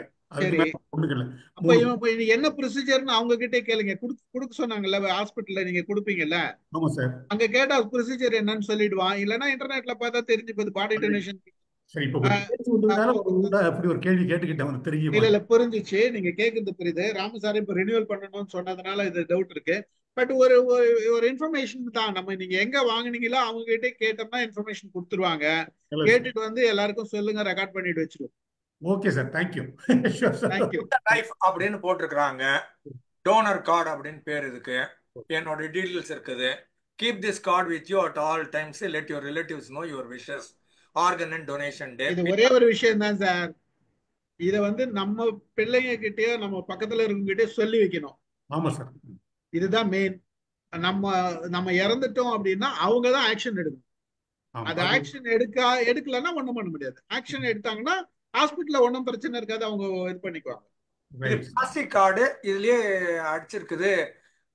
Any part of my body அப்படின்னு போட்டு எல்லாமே இருக்குது. Total body, my cornea, kidney, heart, lungs, liver, pancreas, இது வரைக்கும் எழுதியிருக்கிறாங்க.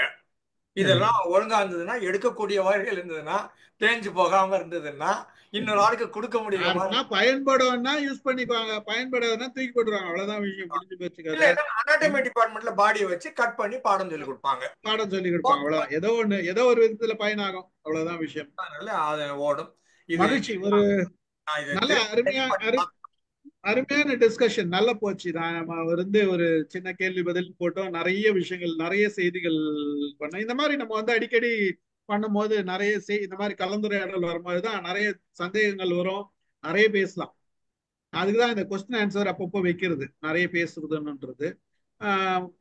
நான் உதாரணத்துக்கு 2 கொஸ்டின் கொடுத்தேன்னா அடுத்த முறை வரும்போது எல்லாரும் கொஞ்சம் ஒரு 4 கொஸ்டின் ப்ரிப்பேர் பண்ணினோம் தான் இன்னும் கொஞ்சம் சந்தோஷமா இருக்கும். ஆனா இவரு நாராயண் சார் ஏதோ ஒரு கொஸ்டின் கேட்கிற நேரம் அதுக்குள்ள போயிட்டாரு, அவர் டைம் ஆயிடுச்சுன்னு நினைக்கிறேன். அமிதா மேடம் எதனா சொல்லணுமா? நான் கூட நம்ம வான்மதி நினைச்ச மாதிரி, ஆனா அப்படி நினைக்கல. ஒவ்வொருத்தரும் ஒரு கண்ணாடி மாதிரி உள்ள இருக்கிறது அப்படியே வெளியில தெரிஞ்சா எப்படி இருக்கும் அப்படின்னு நான் கூட நினைச்சு பார்த்தேன். எப்படி என்ன பண்ணுது இருக்கும், ஆனா நல்லா இருக்காது. நான் நினைச்சு பார்த்தேன் சார். நீங்க ஒரு கேள்வி தானே என்ன கேட்டீங்க, எனக்கு இப்படி ஒரு கேள்வி தோணுச்சு. அந்த மாதிரி இருந்தா எப்படி இருக்கும்? அதாவது எல்லாமே தெரிஞ்சிரும். எது அளவோட உள்ள போகணும், எதை அளவுக்கு மீறி உள்ள கொண்டு போறோம், அது எல்லாமே நல்லா வெளிப்படையா தெரிய ஆரம்பிக்கும். எல்லாமே வெளிப்படையா இருக்கும். அது கொஞ்சம் நல்லா இருக்கும். நல்லா இருக்கிறீங்களான்னு கேட்பாங்க, உள்ளுக்குள்ள நாசமா போன்னு நினைச்சுன்னு இருப்பாங்க. அது உங்களுக்கு தெரிஞ்சதுன்னா வலிக்கும். சின்ன பதில் இது. மனுஷனோட வக்கர புத்தி அத்தனையுமே வெளியே வந்துடும். ஆனா நான் என்ன நினைச்சேன் சார், எல்லாமே வெளிப்படையா தெரிய ஆரம்பிச்சதுன்னா இந்த மாதிரி வக்கர புத்திகளே இல்லாம போயிடுமோன்னு நான் நினைச்சேன். ஏன்னா எல்லாமே எல்லாருக்கும் தெரியுது இல்ல, அப்ப ஏன் அப்படி நினைக்க போறாங்க? நினைக்க மாட்டாங்க தானே. ஏன்னா அவங்க நினைக்கிறது நமக்கு தெரியுது, அப்ப நாம நினைக்கிறது அவங்களுக்கு தெரியும். இந்த வேலையே வேண்டான்னு எல்லாரும் வெளிப்படைத்தன்மையோட இருப்பாங்களோ அப்படின்னு எனக்கு ஒரு நினைப்பு. அல்லமா, அது மனசு எல்லாம் ஒத்து போய் இருந்தா, ஒரே சிந்தனை ஒரே எண்ண ஓட்டம் இருந்ததுன்னா நீங்க சொல்றதுக்கு சரியா ஒத்துக்கலாம். ஆனா ஏன் சிந்தனை வேற மாதிரி இருக்கே, அப்படி இருக்கும்போது எல்லாம் ஒத்து போன்னு எப்படி சொல்ல முடியும்? அது முடியாது. மனசனோட ஜீன் அந்த மாதிரி படைக்கப்படலை. வெவ்வேறு விதமா இருக்குது. அதனால வந்து நிச்சயமா வந்து ஒன்று போல இருக்காது, இருந்தா தப்பு அப்படிங்கிறது தான் இதோட ஒரு வாதமா தெரிஞ்சது பெரிய சிக்கல். தெரியாம இருக்கிற வரைக்கும் நம்ம மகிழ்ச்சியா. ஆமா ஆமா மேடம், மனுஷனுக்கு சாவு எப்போ வருதுன்னு தெரிஞ்சிச்சுன்னா எவ்வளவு நரகமோ, அதே மாதிரி என்ன நினைக்கிறாங்கன்னு தெரிஞ்சிச்சுன்னா நரகம் தான். மேடம் கணேசன் சார், ஒரு வீட்டுல 4 பேர் இருக்காங்கனாக்கா இப்ப இருக்கிற நிலைமை என்னன்னா 4 பேரும் 4 விதமா நடந்துக்கிறோம். ஆமா, 4 இது தெரிஞ்சிச்சுனாக்கா 4 பேரு 16 விதமா நடக்கும். ஆமா, அவ பாத்துங்க. மகிழ்ச்சி. வேற முடிச்சுக்கலாமா? ஐ திங்க் முடிச்சுக்கலாம்னு நினைக்கிறேன். வேற யாராச்சும் ஏதாச்சும் சொல்றீங்களா? நிறைவு. நாளை திருக்குறள். நாளை திருக்குறள் எல்லாரும் வந்துருங்க, பார்ப்போம். ஓகே சார், நன்றி. நன்றி. ஒரு அருமையான கலந்துரையாடல், நல்ல ஒரு கலந்துரையாடல். அனைவரும் நல்ல ஒரு கேள்விகளும் கேட்டீங்க. இந்த கேள்விகள் மட்டும் இல்லாத எல்லாருமே பதில் சொன்னாங்க. நம்ம ஒவ்வொருத்தரோட அனுபவங்கள்லயும் இருந்தது பல கேள்விகள். நாராயணன் சார் ஒரு சிறந்த கேள்வி கேட்டாரு, நல்ல கேள்விகள். அந்த மாதிரிதான் நம்ம சிந்திச்சு, நம்ம ஒரு கேள்வி கேட்ட ஒவ்வொருத்தரும் சிந்திச்சு கேள்வி கேட்டோம்னா இது பலருக்கு பயன்படும்ன்றதுதான் இந்த நிகழ்ச்சியோட, இன்றைய நிகழ்ச்சியோட பலன். மகிழ்ச்சி. கலந்து கொண்ட அனைவருக்கும் நன்றி கூறுகிறேன். நிகழ்ச்சியை நிறைவு செய்ய எல்லோருக்கும் நன்றி. நன்றி. Okay sir, thank you. நம்ம